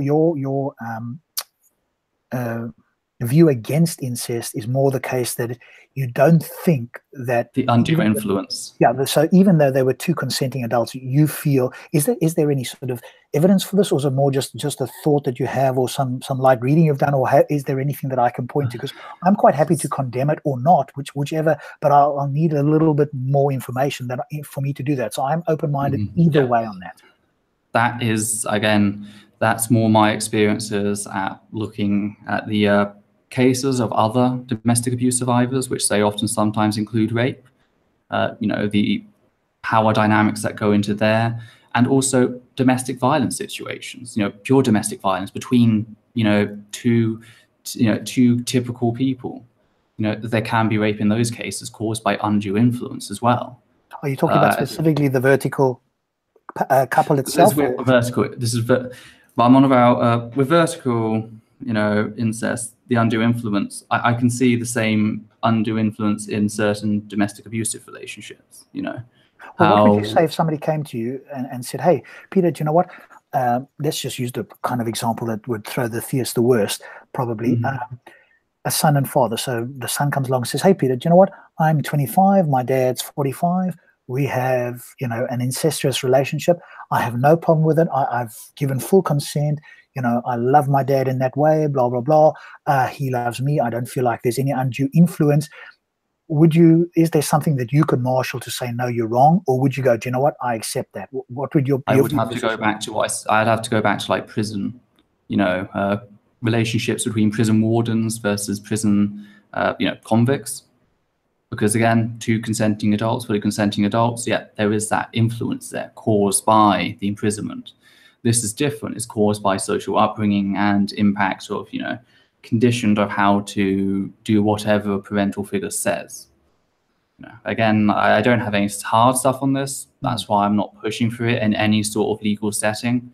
But I just, yeah, when it comes to cousins, siblings, possibly due to how rare it is, and you know, the ridiculous times you see that so-and-so fell in love with so-and-so only to find out that they were separated at birth. You know, I think it's such a small issue compared to everything else, compared to, for example, religions which do celebrate the rape of a 9-year-old girl by a 50-year-old prophet. It is a small issue. Yes, and I think on that specific topic, you know, the informed consent, for me, and again, share your views on this, I think for me that's the nail in the coffin. They can bring me anything else they want, tell me that she, you know, bled and she was X, Y, and Z and so forth. I do not believe that in any way she could have at 9 years old had or been able to give informed consent. It is absolutely ridiculous. I mean, and again, it comes back to, well, what would have been the harm of the prophet waiting? You know, if he waited 3 years, presumably he could have waited another 5 or 10 or whatever years. At least, yeah, anything really. Yes, why did he need it? Why didn't God give him the ability to please himself so he didn't have to? Oh wait, he did. That's what masturbation is. Yeah, but the guy was 54 at the time. Come on, this is something that Muslims forget. When you ask Muslims today, would you allow, if you had a daughter, would you allow your 9-year-old to marry or to sleep with, or whatever the case is, a 54-year-old? And then they're very cautious, and then you might hear some of them go, no, it was only for that time, or only even for the prophet. However, as we know, millions of people follow this example. And that's the point. And if you claim that your prophet A is not the example to follow, or B that it was only for that time, then we wouldn't be talking about this. We could still look back and go, okay, from today's point of view, that's wrong. We understand that's what they did at the time because they didn't know any better, etc., etc. And we can still say it is wrong. But if they're going to claim that he's the example to follow and that, in fact, you know, other people can and should do this, then that's where a huge problem comes in. And dancing around it with all kinds of excuses of, you know, as long as she menstruates, she's, you know, and she's spiritually, what the hell does spiritually ready mean? I mean, this is like gobbledygook language that I heard the other day as well. It's anyone can claim that. They could claim that, you know, the religious teacher could just claim that the 1,510 people that were raped were spiritually ready. There's no fucking way to test that, is there? No, you know, exactly. I know what I'm talking about is quite watery because it's a very hard conversation of ethics to discuss, which is why we have committees, we have lawmakers, and no, they don't get things perfect. You know, there's always room for disagreement and argument, etc. But that's the great thing. You can come back, you can build up evidence, you can build up understanding. You know, like you can form a committee to assess that different ways that influence affects people, etc. How far is undue influence, how far is manipulative, how far is just typical, that sort of thing. There's at least a basis that you can go further and discuss things. When it comes to spiritually ready, however, it's just chaff, you know, it's just thrown up to distract you. Yeah, it's just, you know, it's an airy-fairy thing that has no basis in which we can ascertain that. If somebody claims it or whatever the case is, how do we know one way or the other? So, you know, it doesn't have, as you say, it doesn't have any meaning. But I wanted to go back to two things you said. One was that, you know, some of these are hard problems. And I think that's you and I think Stops and others think, you know, recognize that these are hard problems. But like you say, that's a positive thing that we can debate these. The science school will still improve and will help us, hopefully direct us in a direction. And we see this as a strength. They don't. They want an absolute thing for all time, where no thinking is required. They're just being able to be told, and they don't want to have to face some of these difficult ethical questions which don't have straightforward answers. Sorry to be cruel, but it's easy answers for simple people. Yeah, exactly. And this is what somebody's just bringing this up in the chat. This is very true, because Sources did this in Sydney in the debate. He was asked this question, and he gave 4 points why it's okay for a girl of 9 to have sex with a 54-year-old man. 4 points.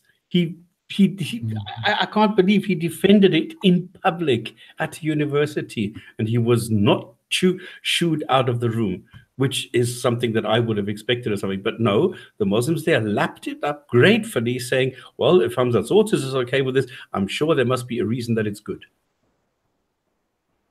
As can hopefully be seen, I'm quite open to entertaining ideas.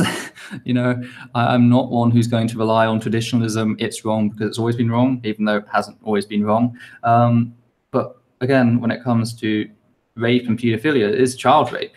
There is no ambiguity there. It's rape. There's a very definition lacking the informed consent. And this is a good point that Rob made, which I had to learn from him, and that is, even if we say it was okay in the 7th century, we can't do that, because it was not okay if in the 7th century if it's not okay today. Our understanding evolved. Yeah, exactly. Because if I were to go back to the 7th century, I would still tell this guy it is wrong, even if in the 7th century other people did not see it that way, but it is still wrong. And this is the difference that you need to make. And another thing is, this is sort of one that also comes up with like the Catholic Church, and how are we supposed to know anything, how are we supposed to know something different or know better, in handling the child molestation cases there. It's like, it's your job to know better. That's your entire sales pitch. You claim to be part of this divine, unchanging entity that has willed its morals down upon us. Muhammad was supposed to be the ultimate being, the ultimate embodiment of everything right. So what example is this setting everybody? And we see this in the real world with old men marrying young girls in Afghanistan, Pakistan, you name it, all over the show. And even in the UK, this is happening. And of course, they're turning a blind eye to it here. And it happened, there was an outroar recently, Peter, you might have seen something about it, with a Swedish document that didn't outright condemn it in the sense of like showing the prison sentences. They basically said, hey, it's wrong if you have sex with somebody under an age, whatever it was, 16 or 18. But hey, if you come into the country and you've got a 12-year-old or younger, then we're going to recognize that. And there was an outroar even in Sweden about this, which has become extremely liberal. There was even an outroar about it there. So how they defend these sort of things is beyond us. And then they ask the question, well, why, are we defending, we are challenging ideas, and not necessarily all people, because I'm pretty sure most Muslims don't, or at least some Muslims, I'm not going to say most, some don't abide by these sort of things. So when asked, they will say, no, I wouldn't give my 9-year-old daughter to somebody else to do this. So clearly, as Stops has many times said on many of these shows, or at least some, I don't say many, some Muslims are better than their book or their ideology. And that's something we do need to acknowledge as well. God. Or better than their God as well, which is obviously, But going back to one other thing you said, Peter, you talked about being a secular humanist. Can you, just for people who have never heard that term, and particularly our religious viewers quite possibly, what is that? And just give us a brief breakdown of what that means. Okay, secular humanism is quite a fluid philosophy. It gives you some basics to work with, but from there you construct everything, and because you construct everything, you can dismantle it and then reconstruct it as you need it. There are 3 general principles, unifying principles I've seen most humanists have, not all, but most. Evidence is the best road to reason, figuring out what is and what isn't in the universe. All human life has innate value, and education will be the emancipator of humankind. These sort of 3 values then allow for you to discuss and construct things from a secular perspective, or say human rights, because if all human life has innate value, then that innate value should offer us all some innate human rights, and we can discuss those rights, and we can go back to the evidence as mentioned earlier, and we can discuss all this and unfold it and all of that. So that's the general gist of it. I can't, again, it's very fluid. It depends on the person, because each person has different sets of information and comes to different conclusions and everything. So take it as you will. But what I like about it is that it sets some foundational points, and from there one can build. And not everybody, as you say, is going to agree, but that's the great point. If you have some foundations, you can then build. And between, let's say, you and I, or me and Stops, or however that would work, we could hopefully come to, with science, reason, etc., an understanding. If I believe X, you believe Y, we can't both be true if they're mutually exclusive. And so hopefully we could be informed in some way to the best available information. And I don't see that with some of these other, let's call them moral philosophies. The 3 values I mentioned are subjective. People may not agree with them. They may not agree. But then again, the people who assert their religion gives them objective morality, No, it doesn't. There are people who reject their religion's objective morality, their quote objective values of said religion. So, you know, it's no more objective than what humanism offers. But if you get someone who accepts, say, the three values, from there, as you noted, you can find an objectively optimum standard. You know, we can pursue, hopefully, a list of ultimate human rights sort of thing, a comprehensive list that discusses all the nuances and aspects that give us the best understanding on how to further the life quality of everyone on this planet. So subjective values, objective end goal, hopefully. All right, so give me, on that point then, give me your view on if a religious person were to challenge you. I'll just tell you mine very quickly, but if a religious person were to challenge you, say, hey, Peter, you don't have objective morality, you know, we do, your one is relative, if that's in fact your view, and you can perhaps say if it isn't.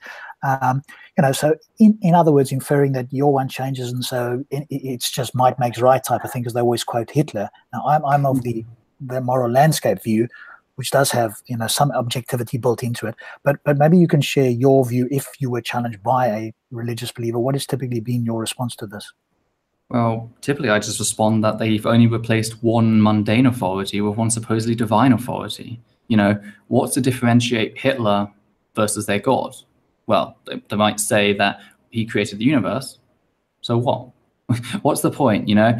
Anyone can argue that dictator X is divine. You know, they've got some magic woo behind them that makes it right for them to dictate their morality.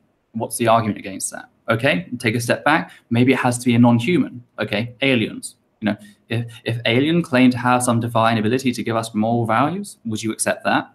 No. Okay, let's take it one step back. Gnomes, let's say gnomes, moral gnomes came and discussed some aspect of morality you're supposed to have. Would you accept that? Well, no. Okay, so pretty much they're just defining objective morality as a God-dictated morality. It's just playing the game by definition. There's nothing really to it. That they're just taking an old stance of like totalitarian dictatorship, applying the label divine and pretending like it's something new by saying it's objective.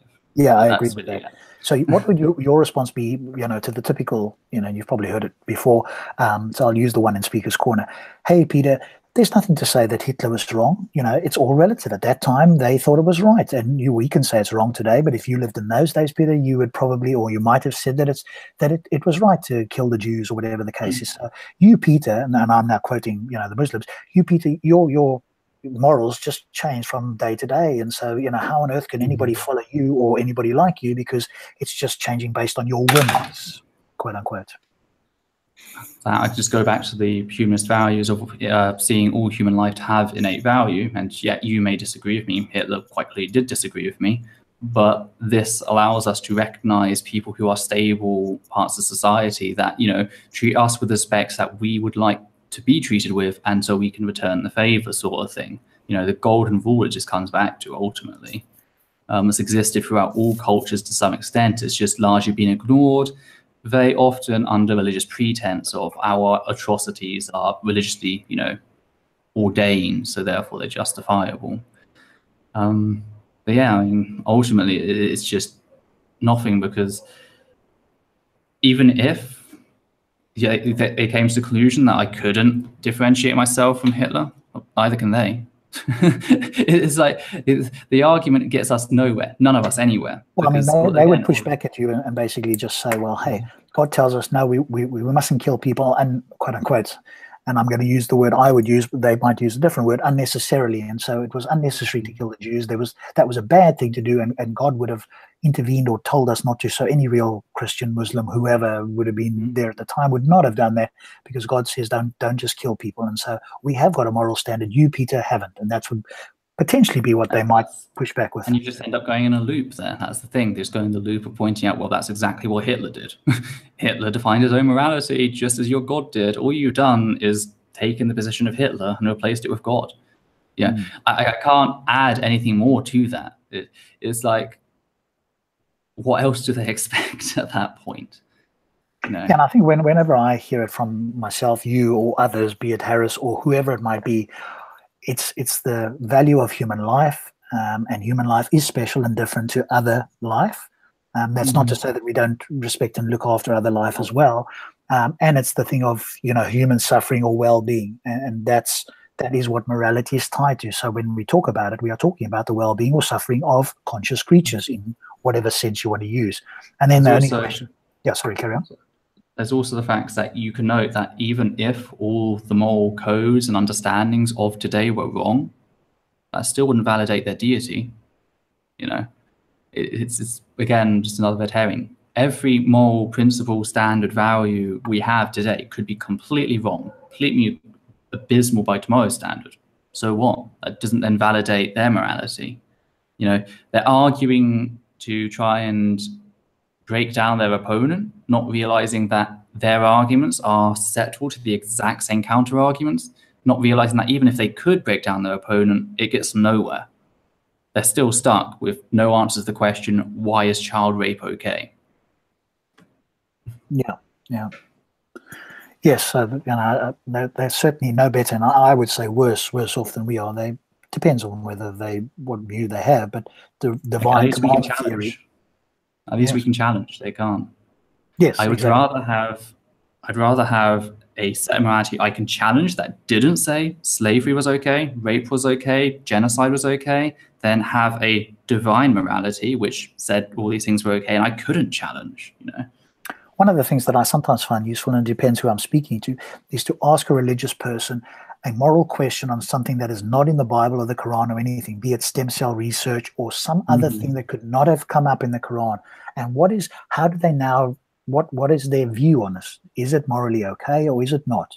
Because it doesn't say anything about it in the Bible. So how on, or the Quran for that matter. So how do they now respond when they don't have an easy moral question that's put to them? What are they going to use to make a moral assessment? And I sort of find not very clear answers to that at best. So even with the Quran, I noted that at the best, the Quran is so vague that it allows for such despicable justifications, if not is completely heinous in the content itself. So at the very best, it's so vague to being useless. By far one of the most useless books in existence. Any one of us could write a more clear, concise, and easy to understand and free of interpretation. If this God is so wonderful, he could have communicated a message that was crystal clear in every language possible, even if it was translated, where zero interpretation would be needed, and we'd all be singing off the same hymn sheet across the world in every language. So pretty much the fitra, if it actually worked. Yes, exactly. And I love, obviously listening to some of the stuff that you talked about there and others. The fitra in particular, I think is now dead and buried, particularly with the Baraha people and all the research that's gone into that. So every time I hear that, I do sort of cringe. And that's where I think, going back to some of the people we spoke about earlier, these people know this because you have talked about this from 2014, so that's 4 years ago at least. You've sent them information. They know about this. They've never counted us. I talked to Hamza in person. Oh, even better. And they still come back and claim these things in Speaker's Corner or elsewhere as if people have never heard it or as if you have never brought any. And they've never brought a counter. And this, for me, is just intellectually dishonest. If they had something to counter with and it was like up in the air, well, maybe not, maybe whatever, then you could maybe make a case. But they've never done that. I think you've given, a knockdown argument against it, and yet it's still portrayed there. And I think that's where, my passion becomes inflamed, let's just say, with intellectual dishonesty. Stops, is there anything else you want to say? Because I know it's getting late for Peter there and we're on the 2 hour mark, so I don't want to run too late. If you've got more, Peter, please, I'm up for another hour, but I know it's incredibly late for you, so I don't I'm fine. I can keep going if you want me to keep going. I was going to mention that there have been some sort of advancements on the Piraha people, because I kept getting sent stuff and I responded to it in comments. It didn't really deserve a video on itself, but there was a critique of Petrovich, not Petrovich. Oh God, what's his name? The one who actually. Yes, I know exactly who you're talking about. I can even see his face. The one who wrote the book, "Don't Sleep, There Are Snakes Here." The one who actually studied the Piraha people. Yes, but anyway, he became an atheist, didn't he? After studying. Yes, he became an atheist. Bennett, was it? That's it. Yes, Bennett. Yes, I think it is. Bennett. One second. Don't sleep, there are snakes. I also need to look it up. He was a Christian. I'm searching for it. In the 70s, didn't he? It was Daniel Everett. There Daniel we go. Everett. There you go. There you go. You know, he was critiqued over it because there was apparently some mythology behind, you know, the Pirahat people. And I read his response to it. And what he did is he actually contacted the person that had given this account, this supposed Pirahat creation myth account. First of all, he completely came out and said it's not how they present it. They presented it completely wrong. First of all, Everett's analysis was of the Pirahat language and the tales that exist purely within the Pirahat language itself. Because, of course, as they've connected with other cultures, they've come under some influences there. There's Pidgin Portuguese is sometimes spoken by them. And it's in this language, this new language, that they can recant some sort of vague like creation myth, which they found comes from other local tribes. They're just telling what they've heard in this Pidgin Portuguese. But the language is still set up in such a way that that story hasn't even been able to migrate into said language because they don't have any word for the deity, the spirits, etc. So sadly, the Pirahat people and their, you know, language was completely immune to God. Sadly, that's being eroded away with traders in the Amazons at the moment who are bringing these sensationalized stories, and they're picking it up in Pidgin Portuguese. But again, at the time, they still don't have any language. They don't have any language in their own language that allows for a creation myth or a deity or anything. So the argument still stands as original. It's just a sort of distraction almost. Of course. You know, I'm just realizing looking this up. Do you know when was the first time I debunked this whole thing? In 2011. Mm-hmm. That's gracious. Yeah. This was with Dawah Films, or Kevin, or whatever he's called today. What is he? Andalusia, or whatever he's calling himself today. 2011. Yeah. I mean, that's crazy. That's crazy that this is still around. And obviously those videos of yours are gone. So the first ones I saw was Peter's. But obviously chatted to you and you mentioned you're done. It's a shame. Obviously those videos weren't available as well. So it's going back how many years now? You know, 7 years at least. And at least 4 years directly that Peter sent them information. So they're aware of this. And then to come and make those claims again, you know, this for me, I'm okay with this. I had a Facebook discussion with sources on this. Oh, did you? Okay. They just don't want to know. But it's also a case of we'll come back and say it because we think you haven't heard it, so we'll assert it as if it's true and these studies exist and whatever. All the while knowing that people like yourselves have made critiques that have not been refuted, and yet they still do this. And that's the, let's say, you know, frustrating part at the very least. I don't mind having conversation. I don't mind if people are ignorant, but willful ignorance or dishonesty, that's a, you know, step too far, unfortunately, for me anyway.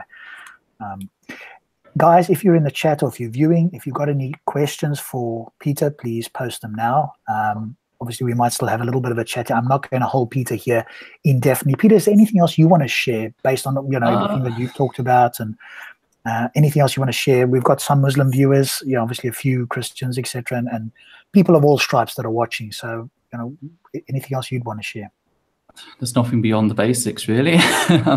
You know, I'm curious to know what their evidence for God is, but I think that's going to be a bit long-winded. Are we going to be discussing the prayer video? Which one is that? Remind me. That was the one that you sent me about the police going to the Dawah apologists in Hyde Park, talking to them about the Speaker's Corner initiative of now finally stopping the Muslim display of praying in public. Yes, any displays of prayer. It's any displays of prayer. And it's like, I felt really sorry for the officers, because the officers were explaining that it's not law yet. It's just park policy. They can't enforce it legally. So what they're doing is they're requesting that if people who want to pray in a group, it's not individual prayer, it specifically displays a prayer in a group sort of thing. If when they do that, they can like step outside the park for a second, do it, then come back in, then it will just be park policy and it won't have to be overly police sort of thing. Yeah, but if they keep on doing it, then the police state that they will have to pursue a legal precedent. So, but they have to. I mean, if you drop chewing gum paper on the floor on the ground, then but that's littering. That's law against that. It's also policy. Yeah, we'd have to look up what is policy and what isn't. But policy, the police will go and enforce it anyway. So I think the police are being overly cautious here. But I think I think it's a good thing to enforce policy, or to educate people on policy, because now if there are people who and in fact there was a Muslim by the name of Shamsi, you may I think Stops is aware of him. I don't know if you are Essence or Peter should say. So he's one of the Muslims down there, and he's kind of like I think somewhat of an imam or whatever the case is, and he's kind of critical sometimes of some of the Salafi Wahhabist type guys down there. But he was having this conversation with one of the guys there and saying to him, hey, you know, this is what the police have said, let's do this because we don't want to show that we're taking over Speaker's Corner, etc. And so let's do it, you know. And of course, you know, the guy he was speaking to was this sort of brain dead masked fella. And he was going, no, you know, it's because some woman is racist, blah, blah, blah. I mean, obviously that was a sort of a juvenile response. But I was interested to see that there was, in fact, at least one Muslim I've seen on the video saying, hey, yes, let's do this. It's not policy, but let's do this because otherwise people are watching us and, you know, blah, blah, blah. So. Yeah, but the funny thing, and this I find this is double standards, because yes, I understand that it's a policy and it's not a law, and law enforcement officers cannot go and enforce a policy, absolutely. But what they did do when Tan stood in front of them and he was observing this, which is his right to do, they pulled him away. This is the funny story. Yes, you might not have seen that one, Peter. Video. Do you know who Tan is, by the way? Have you heard of him? No. He's a Malaysian fellow that started going down to Speaker's Corner 2-3 months ago. I happened to catch him on camera the first time ever that he was in Speaker's Corner, and he sort of challenged the Muslim because the Muslim was saying something or other and said to him, oh, you're a Muslim, you know, you're one of the violent ones. And so he's been very, very outspoken. Basically, you know, Islam is completely terrible, and he's been sort of over the top in that sense, like you know, he wants to decrease Muslims, etc. He's never said by force or anything like that, but he's very in the face. Some people love him, some people hate him, so he's a very polarizing figure. But he did what Stop Spamming was talking about. So they were all praying in Speaker's Corner, and he literally went and stood in front of them where they were praying, sort of leant on the fence there and looked at them. And I don't know if he actually did any maneuvers. I can't remember I don't think he said anything per se. Them, yeah. What did he do? He went up to the lead guy. Oh, did he? Okay. Because he stood like 2 meters away. I mean, and he carries placards there, Islam is evil, Islam is terrible, get rid of Islam. So he's very much on the extreme side of that. And so he's kind of become sort of known in the park, and you could type in Speaker's Corner Tan and you'll see tons of videos. Some people have pushed him, they've kicked him, you know.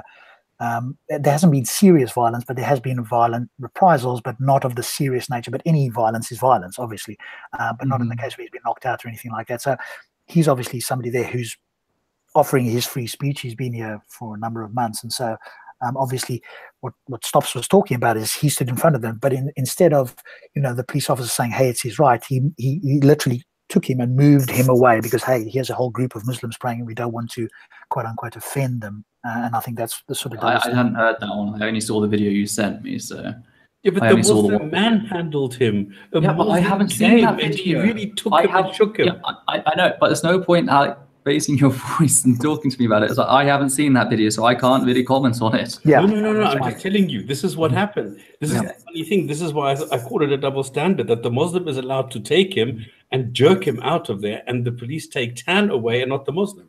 Yeah, that I can understand. Now that I know that information I didn't have before, I can completely see your frustration at what happened in the other video.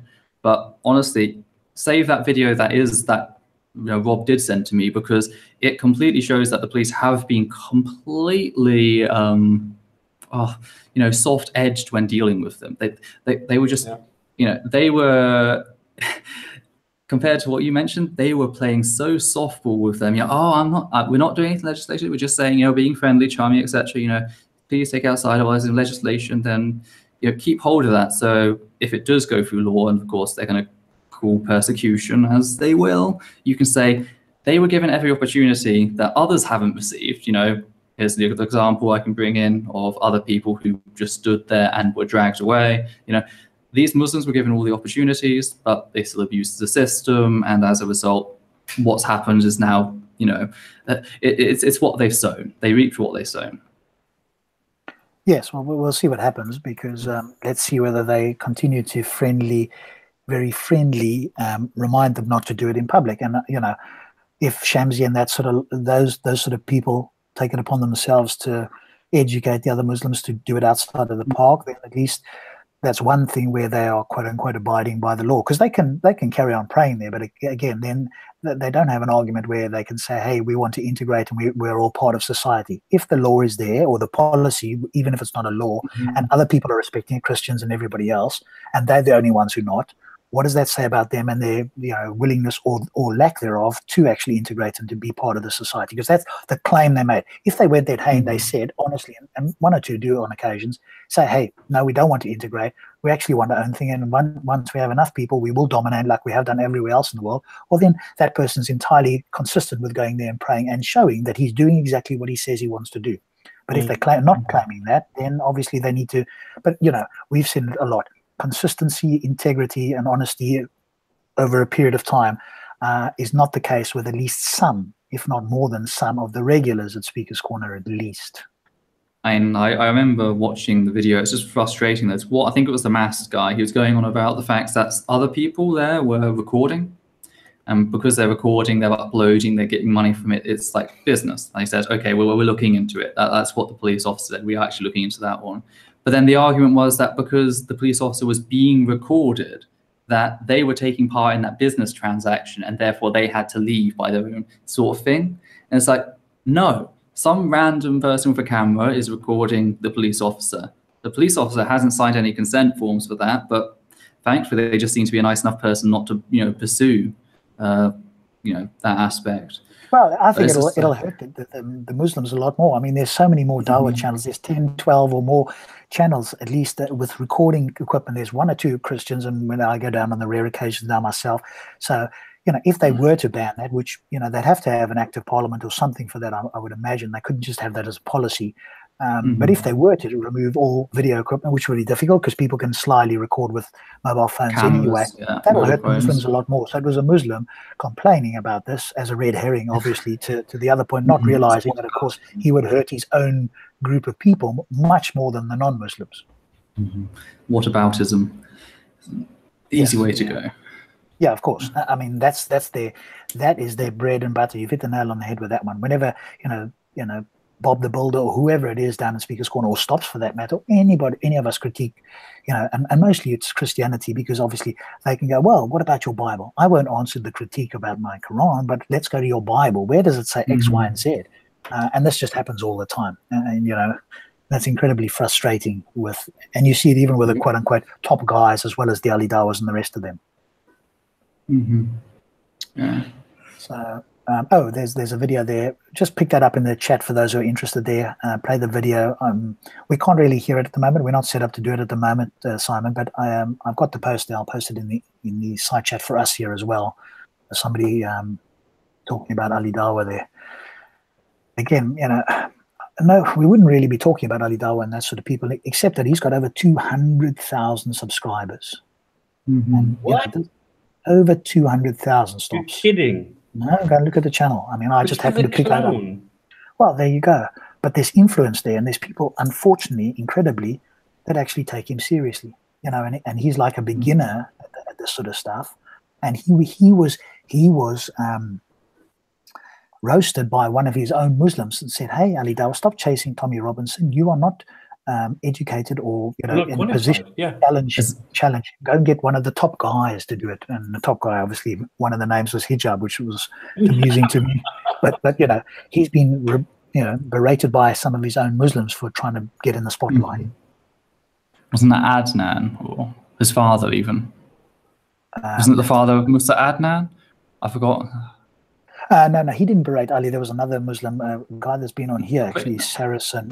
I know Musa Adnan's father absolutely hates him. Musa Adnan hangs out with Ali Dawah, but his father, who works with IERA, completely hates him. Oh, really? There's a lot of videos on the channel of Musa Adnan's channel. I've got to find his name. Was it Adnan Rashid, you mean? Yes, Adnan Rashid. He's got quite a few videos picking apart Ali Dawah. So he's also quite not funny liked to by watch. some of the other Muslims as well. So, you know, sometimes there's a disagreement between them. I saw one recently, which was quite interesting. Paul Williams interviewing that ISIS supporting guy and literally challenging him, which I'd never seen Paul do that before. Basically saying, do you support ISIS or whatever the case is? And the guy sort of dancing around and not answering the question. And so there was that video literally of Paul doing that. Because I've been particularly critical of Paul as a convert. I think as a convert, or what do they say, revert? I don't know, whatever it is, because he was one of the people who literally said there should be a blasphemy law in this country, and I was like stunned. I expected that from an extremist, but from this guy Paul Williams, who's reasonably articulate as a person. He obviously believes in Islam, etc., but wanted to literally have a blasphemy law, that there should be punishment for challenging Allah directly in this country. I'm like, holy crap, I did not expect that from somebody like that. So it does seem to find its way into all kinds of minds, unfortunately.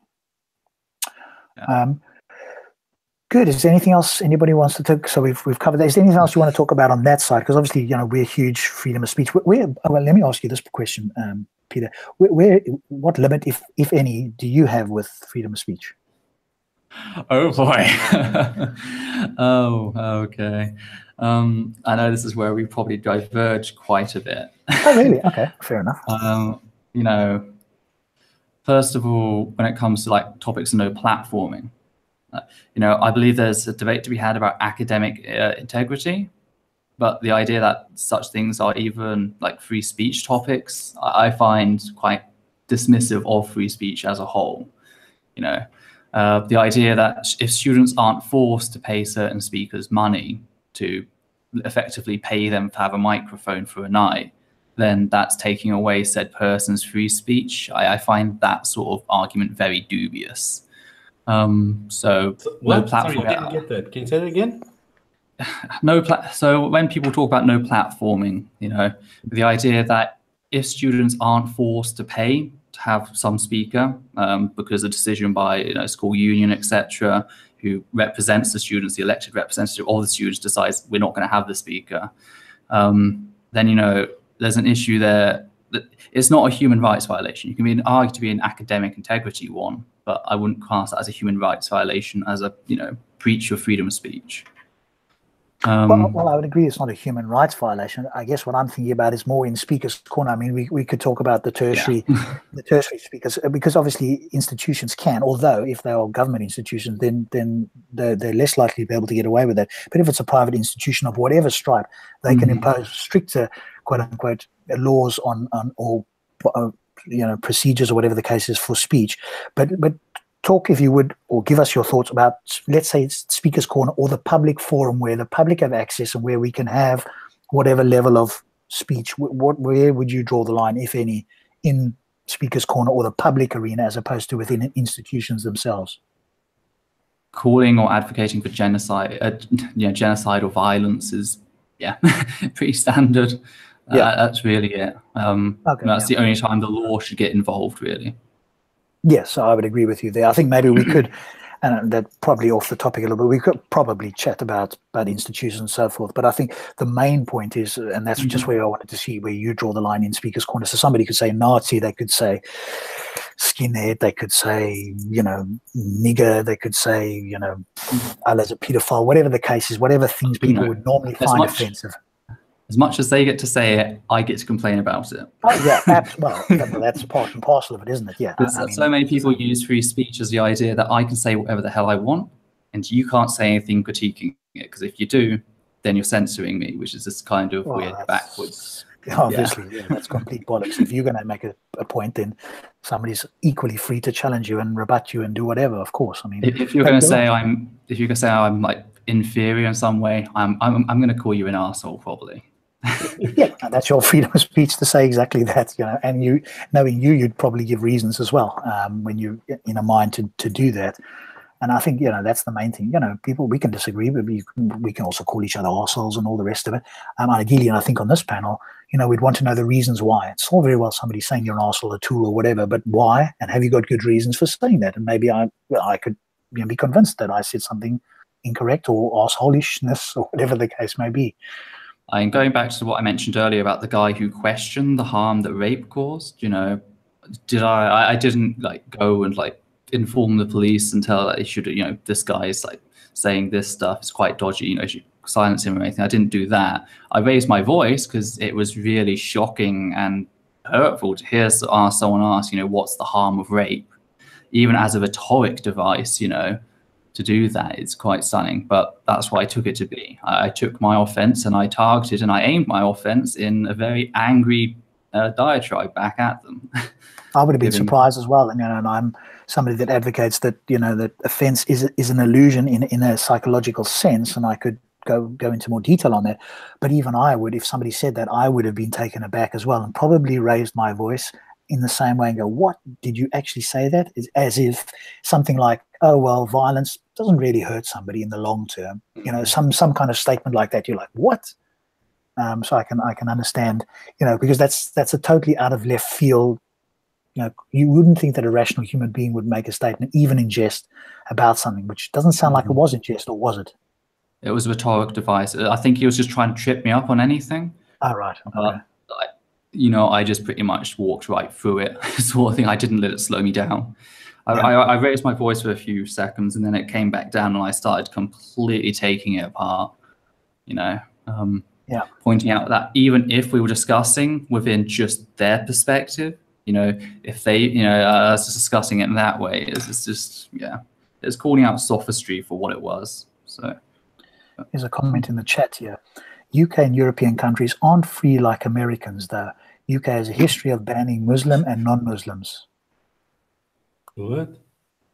I mean, they're on rare occasions, and I would say, you know, incorrectly, unless those people have in any way, whether it's Muslim or non-Muslim, called for or have a history of calling for violence. Anything else they should not be banned for, be that the sort of right of people like Spencer or this Lawrence Southern, or even the Zakir Naik or whatever the case is. If they have not called for violence against people, on what grounds are they banning them? Some people might feel, yeah.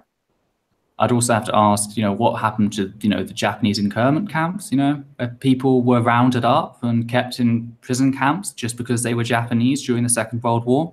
So if you want to talk shit about how America's this great free place, don't even take it. You know, that's absolutely ridiculous, you know. In the UK, we didn't do that. You know, we didn't round up people. And they have the Patriot Act, of course, there, which supersedes or pushes back on their constitution as well, where you can't, you know, gather in certain places and all that sort of stuff after 9/11. You know, a number of their rights were curtailed as well. So although, you know, the only thing that could be said possibly, and again, it's open to, you know, argument, I guess, is that they have a constitution that separates church and state, which we don't have here. But, you know, but as you've quite rightly pointed out, there are other things that we can point to where they've also rolled back their freedoms. But we've seen the same here. What's your view, Peter, on this one then, on hate speech? And again, in the public sphere as opposed to perhaps in other institutions. Do you think it's hate speech is very complicated because it can just be ignorance, or it can be a dog whistle to, you know, call for violence even. You know, you keep repeating the same lie about the murderous Jews, you know, covetous Jews coming to, like, yeah, destroy your lives, etc., with clear implications that later on, oh, those who threaten us, we should be able to do violence against. It doesn't take long to connect the two dots, sort of thing. Well, let me put it another way then. For you, would you, and again, correct me or challenge me if you like, I'm quite happy to find examples where I would probably err on the side of, if I were Prime Minister tomorrow, I would repeal all hate speech, because anything that could be classed as hate speech would fall under harassment anyway. But again, I'd rather roll it back to zero hate speech. And if there were specific examples, then we could implement some sort of law in a very specific case. But what I'm noticing in this country now, and you might have seen it when you were here, is now the police are literally policing Twitter. If you say something mean on Twitter, we're going to come after you. So hate speech has now got to the point where it's becoming Orwellian. So if I were in charge, I would roll back zero hate speech and then go, okay, we've got a free platform. Now let's see on rare occasions where we might have to implement something very specific on a specific topic. But I'm happy to be challenged on that. Well, I mean, it depends on how you want to see hate speech, because you said that what you consider to be hate speech to be covered under harassment. Okay, if you want to take that, then hate speech with the additive of being a hate crime. Harassment with the additive of being a hate crime. Because when you commit an act of violence against, say, an individual of a community for being part of that community, you're also sending out signals to the rest of that community. You're hurting that community. When you hang a person for being gay, you're devaluing all gay people as an attempt. There is an extra layer to that than versus hanging someone just because, you dislike them, for example. So, okay, I guess what I mean is actual speech. So no violence intended or expressly put out there, but more a case of. But with harassment, harassment can clearly be motivated by the same principles. So if someone who, you've got someone who harasses another person, okay, that gets a fine of £10,000. Then you've got someone who harasses anybody of a specific community. So they see, people wearing certain headpieces in the street and they set to harass them. Clearly the motivations and intentions there are very different. So, and it acts to create an atmosphere against an entire community. So, hate crime perspective would take that, thus it's more of an issue because you're not just hurting the one person, you are harassing right in that moment with your words, what you're saying, but you're also harassing them, as a community. So I guess it really depends on that principle, whether we want to include that. Yeah, I guess you might be coming at it from a different view, whereas you potentially one of the things that you again, I don't want to put words in your mouth. Is it that you're saying that some people have more of a sort of, or potentially more of a vulnerable psychology, and therefore we've got to be a bit more careful with certain people in circumstances? It's not so much of a vulnerable psychology; it's more of a social circumstances. So if a Muslim woman, let's use that because obviously we critique Islam, which I would be against, by the way, but I use it as an example. So if a Muslim woman with the hijab was walking down the street and someone said, "Hey, you Muslim terrorist bomber, you should be in some other country," should that in any way be classed as something where that person should face some kind of a sanction? Now, I condemn that act in the sense that I think it's an immoral act. I think it's immoral. I agree with that. I guess it depends, like, if the person pursued them for, any amount of time, definitely. Like, if it was quite clear, intent harassment, continuous, yes, I would then I would absolutely agree that, yes, it should be done for harassment. And I would argue that it should also penalize beyond basic harassment on the basis that, it's designed to reinforce, certain prejudices sort of thing. But when it comes to the singular, again, I don't know. People sometimes just say stupid shit. And I've been there, I've done that as well. So I'd have to, side with caution, say no. But again, it depends on the person, the conditions, like have they done this before, that sort of thing. The sort of stuff you only get when you have an actual case in front of you. Yes, yeah. Okay, sorry. Do you think there is such a thing as hate speech? There's clearly speech that has social context against certain communities, demographics, which... Okay, if I hate pedophile, if I hate, I don't know, rapists. Mm-hmm. Is that, what's the question? Is this hate speech if I say I hate rapists? Right, hate speech isn't just you hate something. That's one of the biggest misconceptions. I go back to like the hate crime. I have this misconception. Yes, this is why I don't understand it. It's based on certain categories such as ethnicity, religious background, sexuality, ability, both physical and mental. These are certain protected characteristics. And there are certain things meant to hurt not just the individual through harassment, but actually an entire demographic, possibly through the repetition. Okay, so it's discrimination speech and not hate speech. That's probably better, yes. That if they change the language, legal setting, probably a lot less would be the issue. Yeah, okay, but now I get it. All right. Yeah, you get where I'm coming from. Managed to do anything with this expression hate speech, because in my eyes there is no such thing as hate speech. It's very broad, isn't it? It doesn't. It's an open word. Exactly, and now we are seeing the slippery slope that this is being implemented with the police in this country in 2018 on Twitter saying, "Hey, be careful of what you say. We will come and find you." And I'm like, have we gone to 1984? Have I opened up, Orwell's book and gone to 1984 with this sort of thing? So it's gone, to the other side. Anyway. But I thank you for that, because I've learned exactly what I wanted to know. Yeah, it makes it a lot clearer for me, at least. That's how, when we speak about it in I did hate crime as part of my dissertation, because I wanted to learn more about those sort of things. And great. that was how we looked at the law. We looked at the protected categories. I think it's 6 or maybe 5. Oh God, I've forgotten. It was the way hate crime is done. I don't know if actually hate speech laws are different, but we looked at specific hate crime laws. They are the actions which are already illegal, but then there's the added compounding effect of the fact that it was done because of the victim belonged to a certain protected category, and therefore it was seen as an act against the entire community, if you will.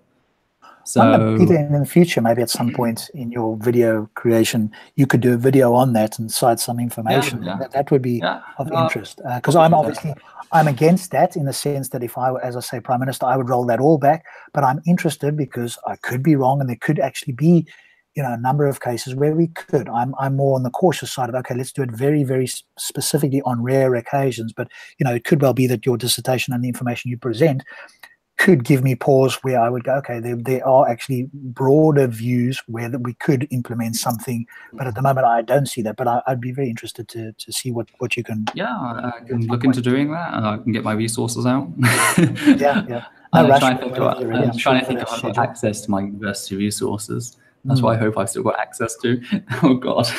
No, after like dissertation went in, it was sort of like burn everything. Yeah, and go from there. I can understand that. I was not in a good state at the end, actually. The mental health issues I mentioned right at the start kind of accumulated. I was actually looking to drop out right at the end as I was doing my final dissertation. I just couldn't take it anymore. But thankfully, I was kept on board by a very good personal tutor. So personal tutor, by the way, doesn't mean like my parents hired a personal tutor. It's what we call like our the person that we have contact with at the university. Mm-hmm. So like, well, that's great. I'm glad you got the help, and obviously you've passed and you've got your degree, etc. So awesome, great job. Stops. Have we got a hadith of the day? Because I think we are sort of coming towards. Oh shit! No, I'm enjoying listening so much. Yeah, me too. I'm sorry. It's brilliant. That's brilliant. Peter, I do want to thank you for your time. Obviously, it's late where you are. I know you're in Natal, but hopefully it's been valuable. I'll still be up for another 5 hours. I'd love to have you again at some point, and maybe on some other topic that comes up. I'll look at something and go, okay. We'll see what happens with Hamza Myatt tomorrow. Yes, we'll see what happens. We'll keep in touch on the group we're in as well, so and see where that goes. That's always interesting. What topics do you find in terms of video responses that you enjoy or that you have some experience and knowledge in? Is it evolution? Is it philosophy? Is it cosmology? What specific topics do you like, or is it a bit of everything? I'm an all-man. I've taken on everything. I'm quite autodidactic. So I'm quite good at self-teaching. Like my IT teacher was useless. He couldn't open Word document, and yet I taught myself all that stuff. I know, how to edit videos. Nobody taught me that. And the same with pretty much all the information. I suck at languages, which is why I've avoided most of the Muslim language arguments like the plague, leaving them to people like stop spamming, because I hate languages. I hate, translating languages. It's just one of those things I tend to avoid. But most other things I'm quite happy to talk on. So. Okay, good. Yeah. Awesome. Fantastic. Stops, you found something? Okay. Let's look at Abu Huraira for a change. I don't know, he seems to be doing 90% of all the hadith. Allah's apostle said, once Solomon, son of David, said, tonight I will have sex with 100 or 99 or whatever women, each of whom will give birth to a knight who will fight in Allah's cause. On that, but he did not say, Allah willing. Therefore, only one of those women conceived and gave birth to a half-man. By him in whose hands Muhammad's life is, if he had said, Allah willing, He would have begotten sons, all of whom would have been knights striving in Allah's cause. If you want to know, it's Sahih Bukhari, book 4, volume 52, hadith 741. You've got to smile sometimes.